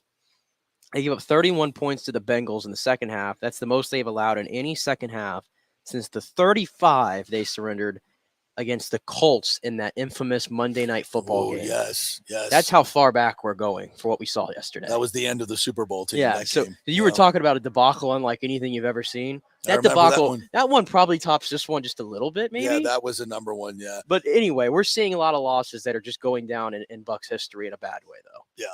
That was. In fact, how do you rank these? But this thing with the 4 turnovers in 10 plays. Yeah, like, that's hard to top. That's new. That's hard to do. That's what I'm saying. Like on top of the disastrous fake punt. Yeah. I mean, and the way, those turnovers, it's like, okay, Brady, like that wasn't even a forced turnover. You're turning around and handing the ball to Leonard Fournette and it slips out of your Michael Jackson gloved hand. What are you doing? Like, and then you're going to the ground, you're taking the sack, you're moving up in the pocket, and you're not covering the ball up with 2 hands. And that's usually priority number 1 for him, is he just surrenders and goes secures. Yeah. What are you doing? And then throw to Brady. Like, what is that? Yeah. And that's why you're throwing it right to the guy. And that's why I'm asking, like the worst losses this year. It's like I thought nothing would top the Panthers one. But you never But- looked good. I mean, you were literally beating the crap out of a very good football That's team. what I'm saying. Like, in a way, like this one hurts more than those. Way more. Because it reminds you of the promise of what could have been. I actually wish it hadn't happened, though. The promise of what could have been, because there's a lot of people now talking about, oh, well, they found the formula. Yeah, they found the formula, See, so they Brady could do can it. be good. Tony Romo, after the game on the TV copy, said, "I come away from this game. I thought the Bucs were dead coming into it, but I don't think they are anymore after this one." And I'm like, "Excuse me, Tony? He thinks they actually found a formula now that they can use for the rest of the season, but they didn't stick to the formula. No. They used it for like 25 minutes. Yeah, and that's the thing. When this team starts going bad, they panic. That's part of your team. Not only do the players panic, but the coaching staff panics. and they just don't know how. This coaching staff does not know how to manage a game at all in any way, shape, or they're just terrible at managing. And the players don't know how to continue with effort. No. Well, let's listen to what the coach had to All say. right, so after the game. by the way, just a quick aside, we're sitting in there waiting for Bowles, and normally it takes about 3 to 5 minutes for him to come in. This was probably close to 10 to 12 minutes. It seemed abnormally long. So I don't know if it was what he was talking to his team about in the locker room, or if somebody pulled him aside from ownership group or Jason Light.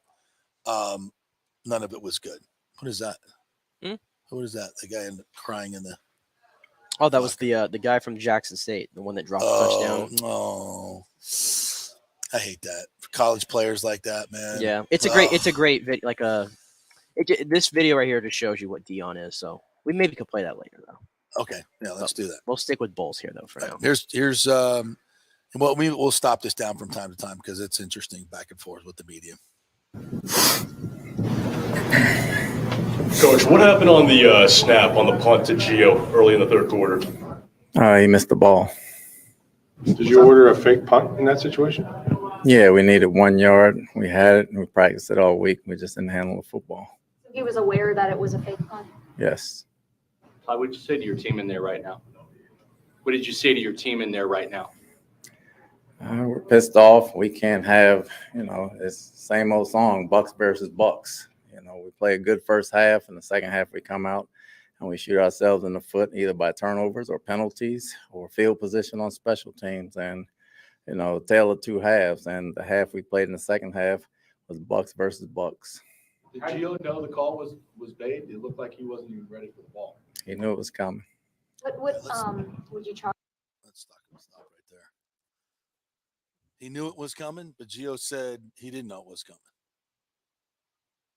Now, Bowles talks at 12:30 today, so we may get some clarification. But basically, he's saying he knew it was coming. We practiced it all week.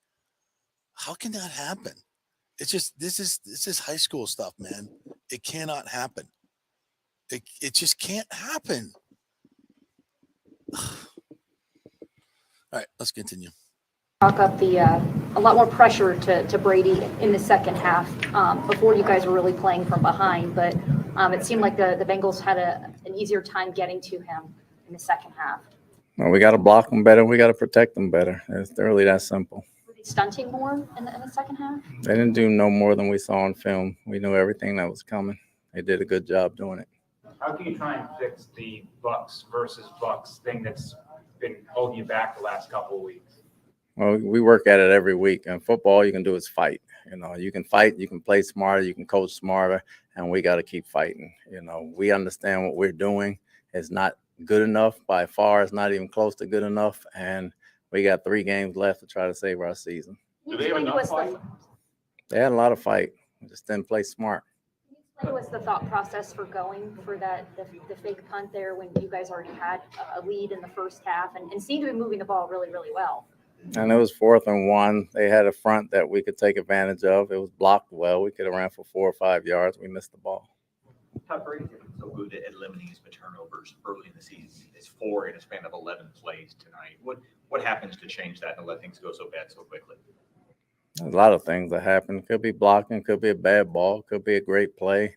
I know we turned it over in 6 possessions. We probably played them all on the plus 50 going in the second half. And field position from that standpoint, turnovers, not getting red zone stops with some penalties had a lot to do with it. Why is it so hard? And I know it is, and I'm asking for a lot here, but on those turnovers, it could be blocking, could be a bad ball. Is it just so hard to just say Tom's got to be better there? No, is it so hard to say? This is what I don't get about Bowles. It's just like he's just got this, and this is where I go to accountability. You know, the players know that they're not going to be called out in the media ever, ever, ever, ever, ever.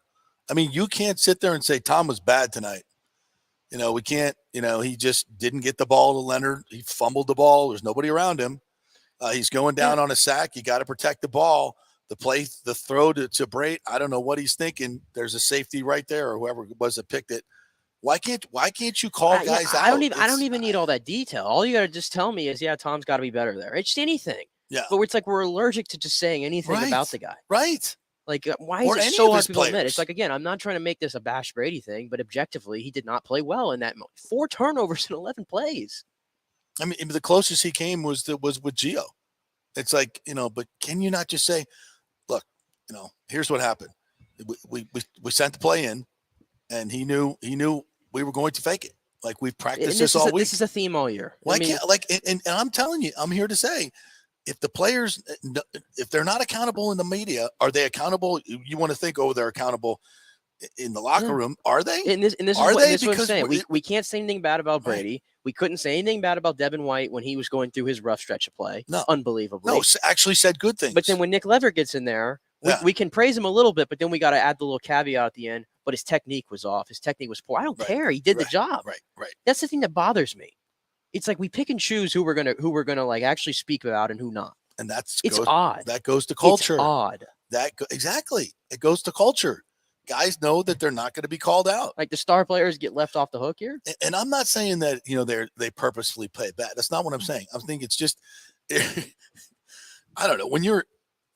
I don't know what, you know, when I was growing up, my dad, if I did something wrong, I knew in the back of my head, like, oh, I better not do this because my dad's going to whoop my ass. You know, it's like it's not like you're subconsciously thinking it and you're consciously thinking it. And I don't think these guys ever really feel like, you know, there's accountability. Well, is there, I don't know how to put, like, is there any guy on this coaching staff that has like a different demeanor? Like, cause like Bowles is very like mellow. We know that. Even Byron seems like he's very mellow. Like, who's that guy in there that you actually have legit fear of messing up? Larry Foote, I think a little Larry bit. Foote, maybe. Yeah, that's it. Yeah. Who else? I mean, anybody else? Collectively, it just seems like a staff that just has one identity. Yeah. And it's like that. Is that a good thing? No, it's not a good thing. You have to have an ass buster. There's not one. You have to have a few of them. Bruce was the ass buster. He was. He called people out in the meetings. He called them out publicly. He called there was accountability. He was always talking about accountability. Do you hear Bowles talk about accountability? I mean, he kind of does, but I don't see it. No, he says we have to play better. We have to coach better. We have to play better. We have to coach better. Sometimes it's this. Sometimes we're not asking about sometimes. We're asking about this specific game. Okay, this specific game. What happened on the turnovers? Yeah, and the guys who did take accountability, they were kind of forced into it throughout the year. Right. They were forced into it. Giovanni Bernard was essentially forced into it. That was my point earlier in the show. Yeah, Devin White was forced into doing it. In New England Patriot land, who was it? Jacoby Myers. Jacoby Myers stands there for 3 minutes and takes all the heat. Yeah. In Tampa Bay land, you have the PR people have to wrangle Gio Bernard and keep him from walking out of the and wrangle Devin White and wrangle Devin White to talk to the media. That's what I'm saying. Like, I don't remember that last year. Of course, they weren't losing a lot the last couple of years, so I get that. But still, it's like, you know, there's a culture of accountability. And this one, it's like, yeah, I don't want to talk to the media. Screw you people. You know, and by the way, you're not being accountable to the media. You're being accountable to the fans, the people that pay your salary. That's who you're being accountable to. And my God, it's football. Again, you're not in a trench in World War I. You're not in a foxhole in Vietnam. You're in a cushy locker room. You're going to go pick up your check for $1 million to play football. And all we ask of you is to sit there and say, yeah, I effed up. And you can't do that? Like, seriously. All right, whatever. Continue. Could you identify any positives from tonight? We play hard and we play tough. We got to play smart for 4 quarters. Coach, later in the third, when the offense was stifled and the defense things were going downhill, I saw you go over to the defensive bench and were talking to the players. What did you say at that point to them? I don't think it was about going downhill. We were talking scheme. I mean, we talk scheme and schematics of probably somebody that messed up or things we can do. Hindsight's 20/20, but is that a heck of a risk to take when you're in control of a football game to try a fake punt in that situation? No, it's the perfect time. I agree. Todd, after you see these turnovers happen one after the other, 5 in a row, what's going through your mind in the third quarter? Well, trying to get stops. You know, it's a team game. If they turn it over, we got to get stops. If defense gives up a touchdown, offense got to come back and get one. It's a team game. You know, we're not placing blame on one side of the ball or the other. We're in this thing together, and we're going to fight. We just can't turn the ball over, and when we do, we got to make stops. Right, stop it. How would Winfield? Why is he so adverse to placing blame? That goes to accountability. The reason you place blame on people so they don't do it again. Like, yeah, that was your fault. You need to. It's like, what? Do they never do this? And by the way, to the point of the defense has like got to it. make the defense has got to make stops. But look what you're asking them to do. Oh yeah. You know what the Bengals' worst starting field position was in that game? From their own 38. So essentially, they're literally 12 yards away from midfield. That was their worst starting position for a drive yesterday. That was it. And they had 4 or 5 on the Bucs side of the field. Yeah, your defense is toast at that point. That's why I don't. And by the way, your defense made a lot of stops. Yeah, they did. They made a lot of stops and bailed your offense and your special teams out. Against a great offensive team. That's humming. Yeah. So I understand you want to say you want to put it on a team and the defense has got to make stops. Come on. Yeah, he keeps saying that. It's like, no. If I'm a defensive player, I'm like, what are you talking about, bro? The offense is giving up the booty like you're like you're in New Orleans whorehouse, and it was free. Wow. Like there's no, like even these press conferences, there's no accountability. Every press conference we have, it doesn't matter if it's Bowles, Byron. Your man just turned the ball over 4 times in 10 plays, and you can't say a bad word about Tom Brady. But the defense has got to make stops, though. When he does turn it over, the defense has got to make stops. If I'm a defensive player, I'm like, dude, what are you talking about? That matters. Started the game, came out with the ankle, came back in, and then was out again. Where do things stand for him with that? Still got to see. He got sore, so we kept him out of it right there and let Delaney play. We'll see where he is this week. Todd, you're up 10-0 in the first half, 4th and 1. You opt to go for a field goal. What led you to that decision? Your defense was playing well at that point. We wanted to go with 2 scores. It was field goal range. He'd been hitting them consistently. We wanted to get points out of it. Well, stop. 2 outside linebackers. That was the 50-yard one, right? We're talking about? Yeah. He'd been hitting them consistently from 50? I thought the week prior in San Francisco, the long that he had in warm-ups was 51. Yeah, the long he had in warm-ups was 51. So that's literally his max, basically. Yeah. And for him to hit that, everything has to go perfectly. Right. And you're at the 35-yard line? Yeah, it was a 50-yarder. So 37-yard line, and it's 4th and 1. I don't think it's a hard decision there on what I'm doing. It's not, especially where your offense is humming. So, like, you're aggressive sometimes, but then other times you're not. So even when they're trying to be aggressive, they still got 1 foot in the bucket. Yeah, see, there's no confidence or consistency to that. No. There's no confidence or consistency whatsoever. And again, you got to have a play for 4th and 1. For the coaches, that's what you've been doing all week. It shouldn't be hard to do it. And by the way, I saw this play work 3 times yesterday. 1 for a game-winning touchdown. The backside tight end. You love the backside tight end. It's always open. I'm thinking, when's the last time the Bucs ran the backside tight end? Did you see the Lions? I can't remember. The Lions did it in the Jets game. Yeah. And got like a 55-yard touchdown off of it. Yeah. That's what I'm talking about. The guy was wide open. The guy's always open. You block down, you roll to the right, you throw back to the left. Yeah, or even like the play they did with Kate Otten when the one play. I'm sorry, I forgot. What? Roll to the right. Quarterback actually has to move. My bad. My bad. Sorry. Goat. It's the goat. Already in statue form. we made a statue to Tom Brady. He just happens to be out there on the field now. Still there. You could still call the play. But even the play though, he rolled out last week. He did. But even something rolled like out. yeah. Remember the one to Kate Otten? Yeah, but even like in this game, the one play that Kate Otten did get, it was. I'm sorry, Tommy. I know I'm just a smart ass.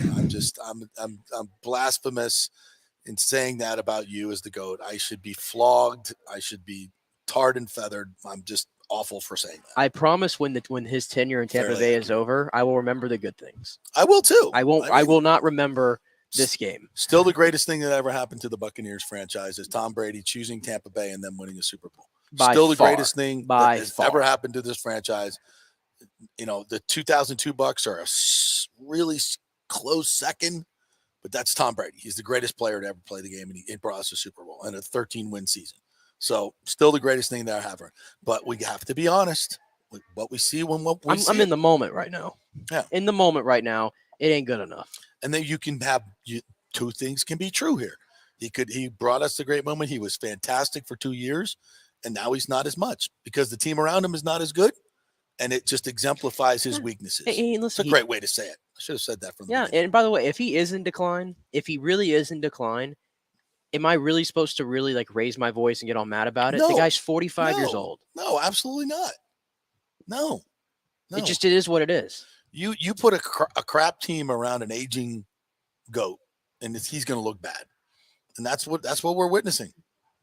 Where you put a bad coaching staff and a lot of bad players around this guy who's immobile. And go look at all the other quarterbacks that we've talked about here, how it ended for them. Yeah, all bad. Drew Brees was not good his final year, but you know what? The Saints had a chance to win because they had a damn good team around them.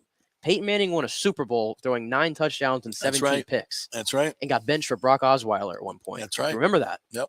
Still a team that won a Super Bowl because they had everything else around them. That's right. John Elway won 2 Super Bowls playing subpar football. But it accentuates his weaknesses when it's this bad. He doesn't have an offensive coordinator that's dialing up plays with guys wide open. He doesn't have an offensive line that can run block and create some balance for him. Yeah, they did a good job yesterday. They did. Yeah, they were good. I thought the offensive line was okay yesterday. Tom was the real weak link yesterday. Yesterday, if you had to pick one player, it would be him.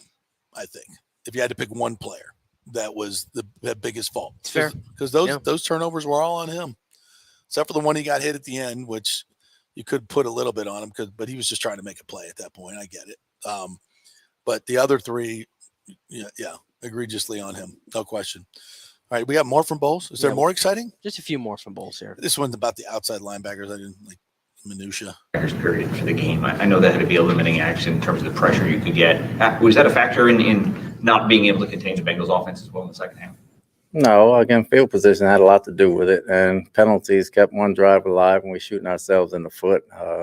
Pat O'Connor had taken reps at outside backer if needed be. We could have put Logan and Pat out there because it was a nickel ball game, so they really would have been playing defensive end anyway.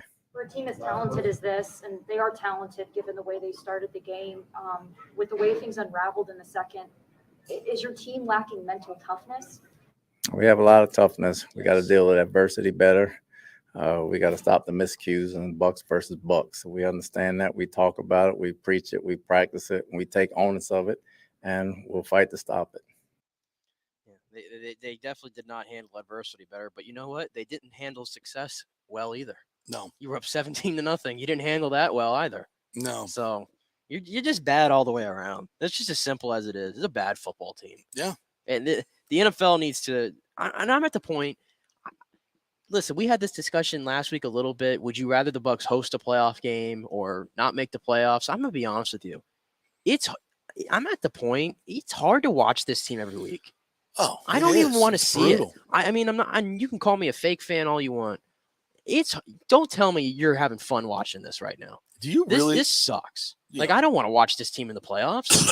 Not that, the Cowboys showed yesterday how miserable they can be at times. Yeah, but they're looking ahead to the Eagles. You really want the Dallas Cowboys to come in here on January 8th or whatever it's going to be in front of the nation and watch Tom Brady and get his ass kicked by that and watch the Dallas Cowboys go up and down the field on this defense?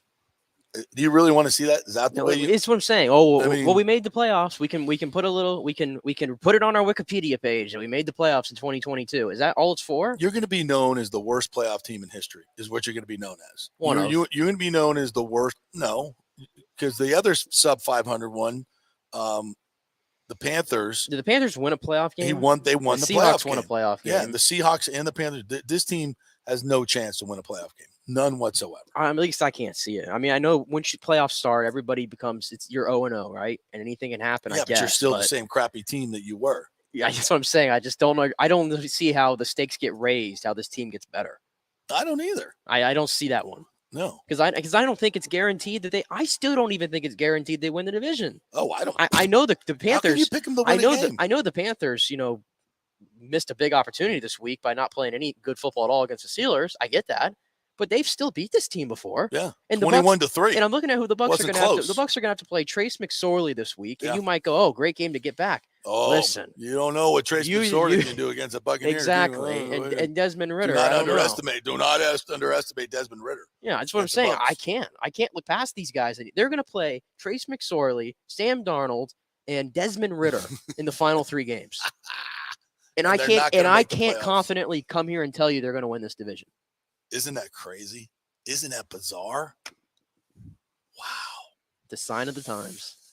All right, we'll take a quick break, and when we come back, we'll hear from Tom Brady. That was another interesting press conference yesterday from him. And boy, I tell you what, I'll kind of set the scene for you when we come back as far as when he came to the podium. Very interesting juxtaposition with Todd Bowles. So we are brought to you by Bay Area Modern Medical Center in our second hour, BAMMC.com. You know you're going to eat like a pig this holiday season, right? So you're going to have to lose some weight come January 1st. No better place to do it than Bay Area Modern Medical Center, folks. They will give you a personalized medical plan, not some fad diet that's not going to work, not some shoot you up with this amphetamine or that amphetamine and you lose a little bit of weight, then it comes right back on. No, this is a medically directed, personalized program just for you so you can get it off and keep it off. That's the way they do it at Bay Area Modern Medical Center. BAMMC.com. Dr. Lugo and his crew will take great care of you. BAMMC.com. Go there, make an appointment before the holidays because you know you're going to need it after. Stay with us. Insurance. If you've started a side hustle during COVID and the business has grown, well, you need business insurance because if you get sued, you could lose all your personal wealth if you're not properly protected. That's right. Your home, your savings, everything could go. So get protected now. Call the great agents at Italiano Insurance, 813-877-7799, and a real human will answer the phone and get you protected. If you haven't shopped your business insurance in a while, you could be overpaying by thousands. One customer had their golf buddy handling his business insurance, then called Italiano to shop it around, and they saved him $26,000 a year. Yeah, so call 813-877-7799 or go to ItalianoInsurance.com. Italiano Insurance, protecting all the pieces of your life for over 60 years. Attention, if you are home shopping or looking for a refinance, and even if you already have the approval letter, you must call my man Scott Fitzgerald at American Mortgage Services. Scott has a brand new program available in the greater Tampa Bay area called the Community Advantage Loan Program. Get this, no money down, no mortgage insurance, no points, no origination fee, purchase or refinance, and loan amounts up to $647,000. Now, there are some application requirements. It must be a single-family home, 1 unit, primary residence, and have a minimum 640 credit score. The program only applies to certain neighborhoods, so you have to call to find out if you qualify. So call Scott Fitzgerald at 813-294-7595 or email him at scott@amstampa.com. Now, even if you don't qualify for that program, Scott will shop your loan around, get you the best rates, and won't charge you the huge upfront fees. And if you've had issues with your bank calling you back, Scott will return calls immediately or at least the same day. 813-294-7595 or email him, scott@amstampa.com. Scott Fitzgerald, MLS 386722, American Mortgage Services, 1000 North Ashley Drive, Suite 1020, Tampa, Florida. Guys, let me tell you about Bay Area Modern Medical Center. Are you experiencing low sex drive, fatigue, hot flashes, moodiness, and you just don't feel like you have the vitality you once had? You're not just getting old, it's likely low testosterone. Studies over the last 20 years show a shocking decline in younger males aged 16 to 39. Older men have seen a sharp decline as well. Do something about it. Go see my friend Christopher Lugo at Bay Area Modern Medicine. Testosterone replacement is not a frivolous treatment. It takes a professional, targeted approach that focuses on total body wellness, vitality, and emotional stability. Not a one-size-fits-all approach like many clinics use. They will monitor your blood work and adjust your treatment as needed for optimal results. Call 844-977-3477 or go to BAMMC.com. Tell them JP sent you for priority scheduling. Ladies and gentlemen, let's rock. This is FanStream Sports with JP. All right, welcome back to the JP Peterson Show, brought to you by the Jeeves Law Group. I remind you this holiday season, do not drink and drive. A lot of the DUI checkpoints out there. I saw they have one in Pinellas that caught a lot of people. So I know it's a holiday season. A lot of you guys out there don't drink a lot during the year. I don't know who you are, but it's the holiday season. Everybody imbibes a little bit. This party, that party. Don't get behind the wheel. They're out there looking for you. Shouldn't do it anyway. But the Jeeves Law Group reminding you, if you do and you get in an accident, make sure you call them right away. JeevesLawGroup.com. Just do that. And, of course, be safe out there. They remind you there's a lot of people out walking around doing Christmas caroling or going out watching the lights. So just be careful in your car out there and have a good holiday season. From the Jeeves Law Group, JEEVES lawgroup.com. All right. Tom Brady spoke with the media yesterday after this game. It was interesting. So Bowles was late to the press conference. So it was like Brady was kind of waiting to come in. And I think he was listening to a lot of what Bowles was saying. And then when Tom came in, it was, and just kind of reading the room and reading his nonverbal, it was just like he was pissed off at himself, I think, more than anything.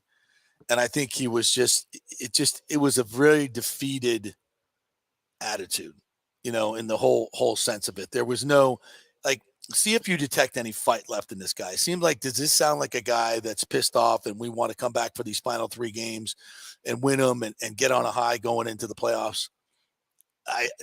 That's what you would hope to see, but there's no semblance of that at all, at least in my mind. See what you think.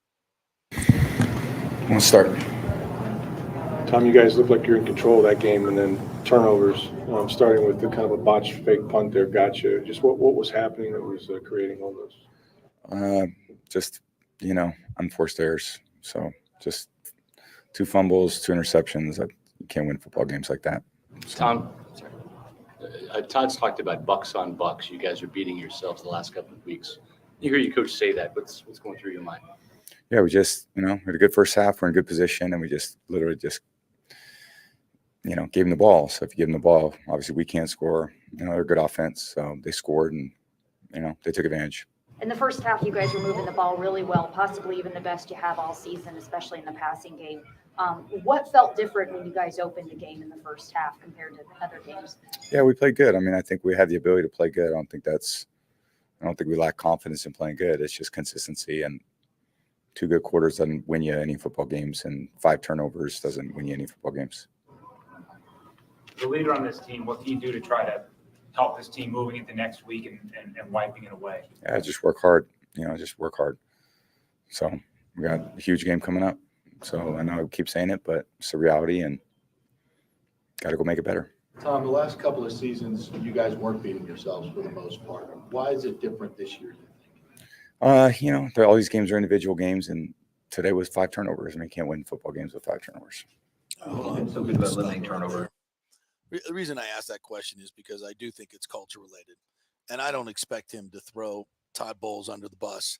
But, I wasn't asking about this specific game, and, he kind of made it into that. It was more of a general question of, why is this team not accountable like it was in the past? Why are you making so many mistakes? And the reason I ask that is because we you as a Bucs fan and me as covering this team for 25 years, I've seen this undisciplined, a bad culture, no accountability. And that's the first thing that Bruce Arians talked about when he came in here. And he talked about the accountability board where they have got it. I would hate to see that accountability board right now. I wonder if they still have it, because that was an Arians thing where, every time somebody has a bust, it's written up on the board, and who busted, what they did. There's an accountability board. Boy, that thing's got to be about, 25 pages long now, or whatever it is, but they never really refer to it or talk about it like they used to. And to me, that's the problem with this team. The culture has completely changed. There's no accountability. Guys, and that's why guys keep making the same mistakes time in and time out. And that's why you hear guys talking about people are blaming other people and not taking accountability for what they're doing. And obviously he did not want to go there with my question. And I was hoping he would in some way, shape, or form, because he does it on his podcast, right? He says it's an embarrassing game day effort. Let's see what he says tonight on his podcast. He's much more honest and candid on that, the well-sponsored podcast, than he is with us. So I was trying to give him an opportunity, and I'm not paying him. So then when Hertz pays me, I'll be honest and candid. But you, JP Peterson, screw you. I'm not telling you anything, you people. Continue. First 3 months of the season, is there something different? Is it an urgency that changes that you have for today? What was different out there? The two fumbles were, my fault. It was uncharacteristic. One of the interceptions was just a terrible throw, and the other one, I think, I got hit, and guy was laying on the ground. The ball landed in his arm. So They seemed like they were pressuring you a lot more in the second half versus the first half. It wasn't necessarily with blitzes or anything like that. Was there anything they were doing differently? I don't know if it was more stunting in the second that allowed them to get to you. Not much. I think we just, I don't think so. Yeah, it wasn't a lot of blitzes per se, but it's just our execution. And again, turnovers kill you. It killed us today. It's just, not the way we need to do in order to win. That's certainly not the way I need to play in order to win. Well, he took it there. He put it all on himself, which I think was good for him to do. Why the coaches can't do that, I don't get it, but is what it is. Is that it from Brady? Yeah. Well, he was asked a question. I cut it off about Joe Burrow, whatever. And oh yeah. Oh, that's interesting. He only had a 4-word response. Play that. Let me go back to it here. This is interesting because this week Joe was asked about Tom, and and instead of genuflecting to Brady like everybody does, Burrow was ice cold and basically said, he's Tom, I'm Joe. We got to go win a football game. And that is not something that is done in this game. And I think Brady saw that, and you tell me if this is a little salty towards that. Not the way we need to do in order to win. That's certainly not the way I need to play in order to win. Tom, what can you say about Joe Burrow, seeing him on the sidelines and the way he was able to rally back in that second half for his team? Yeah, he's a really good quarterback. Play it. That was it? No, it's the walk-off. The walk-off? Yeah. All right, thanks, guys. So you got to get the whole context there, man. He's like, yeah, he's a good quarterback. Thanks, guys. Was that not? He certainly wasn't going to give Joe Burrow his due. I thought he was bothered by the question, to be honest. Why? Everybody asked about Brady. Why can't he throw some flowers to Joe Burrow?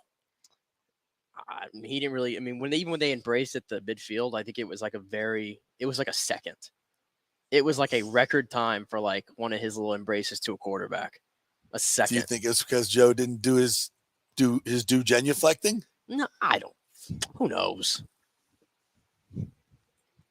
I just don't think he wanted to be asked about the quarterback that just outplayed him. I don't think he did. And I think a lot of people keep comparing Burrow as a young Brady. And there's like all these numbers when you compare the first 3 years of your career. Mm-hmm. And let's just face it. Tom Brady was a game manager for the first 3 Super Bowls that he won for the most part. Yeah. And Joe Burrow has come in, and at least since last year when he got healthy again, he's been great from day one, essentially, when he got healthy. Yeah. So, Brady's aware of all that stuff. Everybody talking about saying that Burrow's better than him at this point. And that rubs him the wrong way. It does. I don't think it's about what Burrow said. I think it's more about the narrative out there. I don't know. And I think it probably meant a lot for Brady. He wanted to be that guy to go out there, the old guy, and be like, no, I'm still the guy. Of course. And he didn't do it. Of course. That's part of it. And he's starting to realize his mortality. Yeah, and you want another juxtaposition there is Tom Brady and the Bucs are one of the worst red zone teams in the entire league. Yeah. Guess who the number one quarterback is in the red zone this year? Let me guess. Joe Burrow. Yeah. That used to be Brady for years. You see the crossers they run, how they get guys open. Guys are in the wide end zone. open for whatever reason. Well, everybody's in a plus one-on-one matchup, you know. And Carlton Davis made a couple of big plays. I thought Carlton played well. I thought he played his best. I think game they of the got year. worn out at the end of the game, and then those crossing routes guys were, ended up being a couple yards behind Higgins and Mitch and Boyd Wilcox, and Mitch Wilcox, USF grad. If you're looking got for his first NFL touchdown. Sucks, but it's a good moment for a local kid. Good moment for him, local kid, Eastlake, I believe. Yeah, and I think he had like 50 family and friends. Yeah, in good attendance. for him. Good for him. It's just that I think Brady is really starting to feel his mortality a little bit. That's why everybody's talking about him coming back. Do you think he really wants to come back and play like this? He knows he doesn't have it. What did he say? What did he say when I feel like I can no longer compete and win anything, that I'm done? That's always been what he said. Yeah, and I understand that there's not a lot of great. I shouldn't say that. I mean, you look at his last year, and they didn't have a Mike Evans, Chris Godwin. They didn't have those two guys. I don't want to say Leonard Fournette and Rashad White. They're not outstanding running backs by any, but he's got some pieces here. But it's not great. I get that. It's not great. Does he think, if I go to San Francisco, I can run that offense? He can't run that offense. That offense calls for the quarterback to move a lot. Move a lot. Yes. Bootlegs, RPOs. Jimmy's not exactly doing those things, though. Oh, come on. What are you talking about? Jimmy runs all over the place. They're doing new things now with Brock Purdy there that they weren't doing with Jimmy. You Because saw Brock can Purdy. move. You saw what Purdy did to Devin White. Because he can move, but I'm And saying you saw Jimmy they wasn't were doing roll, those things. but they were. Jimmy's always been a runner. doesn't. Oh, come on. Jimmy's not a runner. He can if he has. If he can move absolutely around has and to. escape pocket and escape the pocket and make plays. He's an athlete. Brady is not. Well, whatever. I'm just worry saying. about Brady in the end, but no. I mean, just for now though, like that's always been his quote. And I'm looking at the team, and he's got 8 losses. This is the first time in his entire career that he's had 8 losses in a regular season, which is astounding when you think about that. Yes, it is. But it is true. I mean, this is very likely, because I don't think the Bucs are winning out. It's very likely they're going to finish. They're going to finish under 500. I mean, they're lucky. They're lucky they still have a shot to even get into the damn thing. Right. I mean, I don't know. I don't see why he'd want to come back after this. I don't see how can it get any better? Is he going to get better magically at age 46? No, he's not. That's what I'm saying. Does he really want to come back? And by the way, do you Buck fans really want to see this again? Do you really want to? It's a tough question to answer. I mean, because I said it all last week. I said if Tom Brady says I want to come back, who am I going to tell the guy no, you can't come back?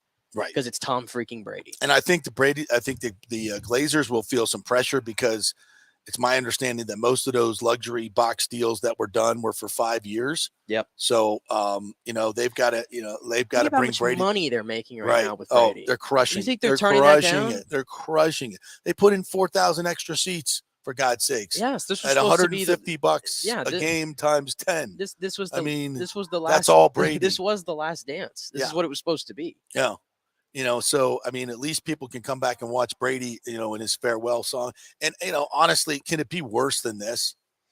It can't be worse, could it? The only hope you really have is if Brady wants to come back, but you'd have to get a whole new coaching staff in here. Yes. But here's the Offensive question, and it's just like, but does Brady really want to have to do a whole different song and dance at age 46? Well, he's That's not. the question. They're not going to change. They're not going to get a new offense in here, but they need a new offensive coordinator, somebody he's worked with in the past. They need a new voice or something. Yeah, I don't know. absolutely. I mean, if Brady were to come back, I would say, if I'm the Glazers, I would say, okay, Todd, we want to keep you on as DC.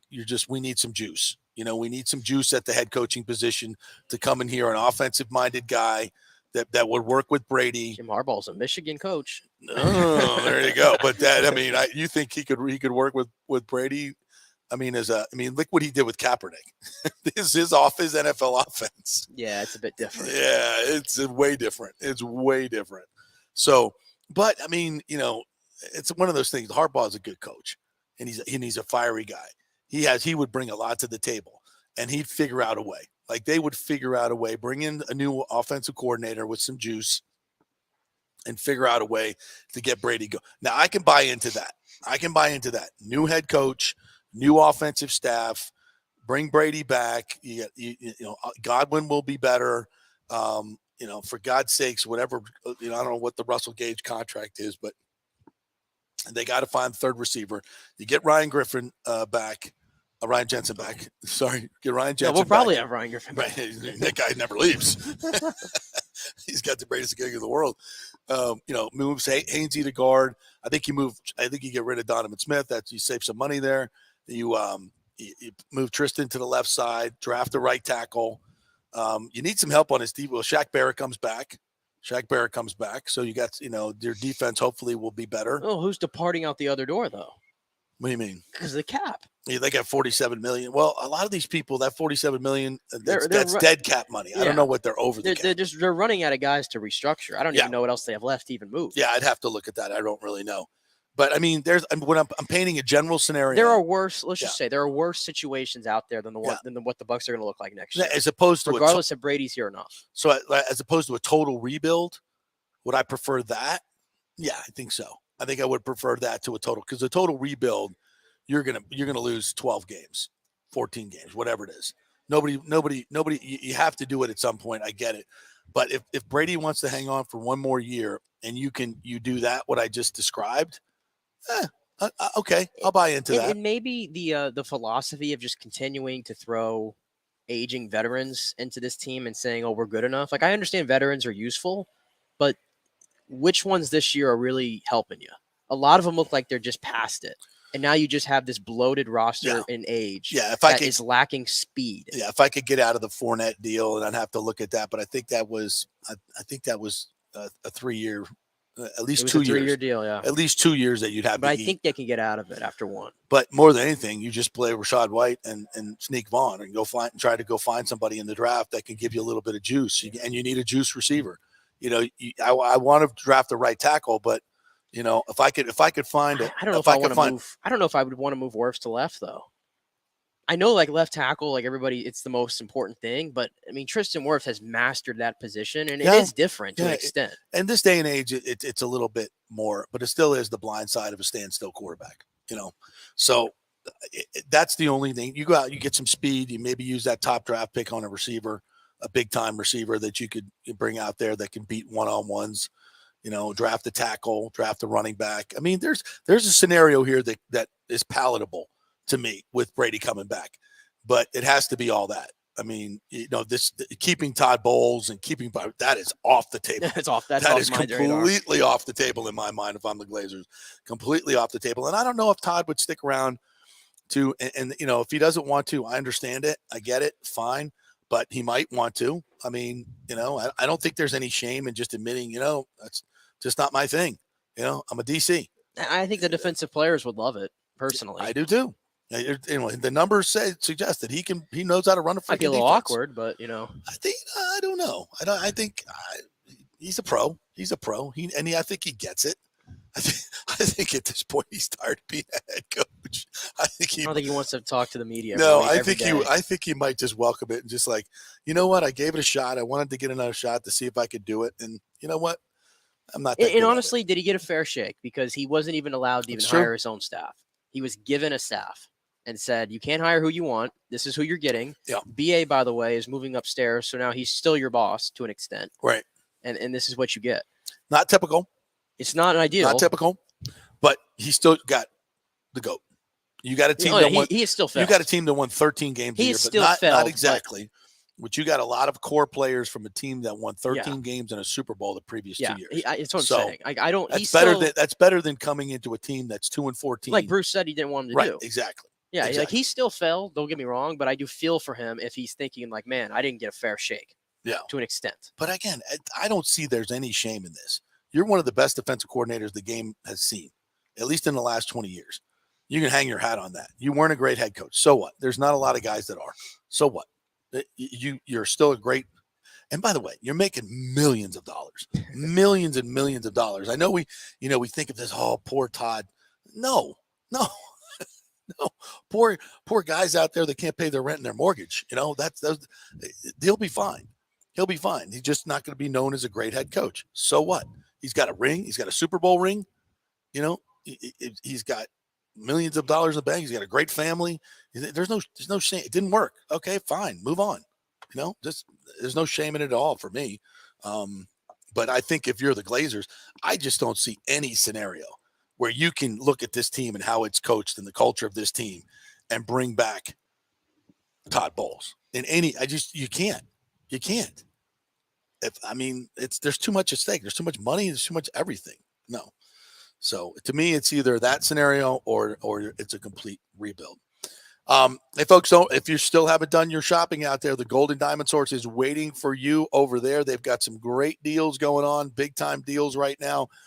Their prices are the best of the year. Their selection is out of this world. So many places don't have any great selections right now. Everything's been picked over, not at the Gold and Diamond Source. They're still bringing in stuff, the biggest inventory in the world. They've got 5 years no interest financing. So you want to take advantage of that. If you're looking for wedding bands, you went to get your wedding band, right? That was good. You're looking for a ring. It's a place to be. You're going to do that thing at Christmas time. It's the Gold and Diamond Source. Great service over there. If you're unsure of how to buy a diamond or anything, and it's just people you trust, right? People you trust that do great works in the community. That's Julie and Steve Weintraub over the Gold and Diamond Source. All right, that'll do it for us here on this Loser Monday. Once again, we're going to have new shows for you the rest of the week, couple of new shows. So we'll get into the Rays, the Lightning, and everything else the rest of the week. So as you're running around doing your Christmas shopping and your caroling and everything else, make sure to download our app, FanStream Sports, all one word, and check out the show each and every day. Go Bolts tomorrow night against Toronto. Can't wait for that.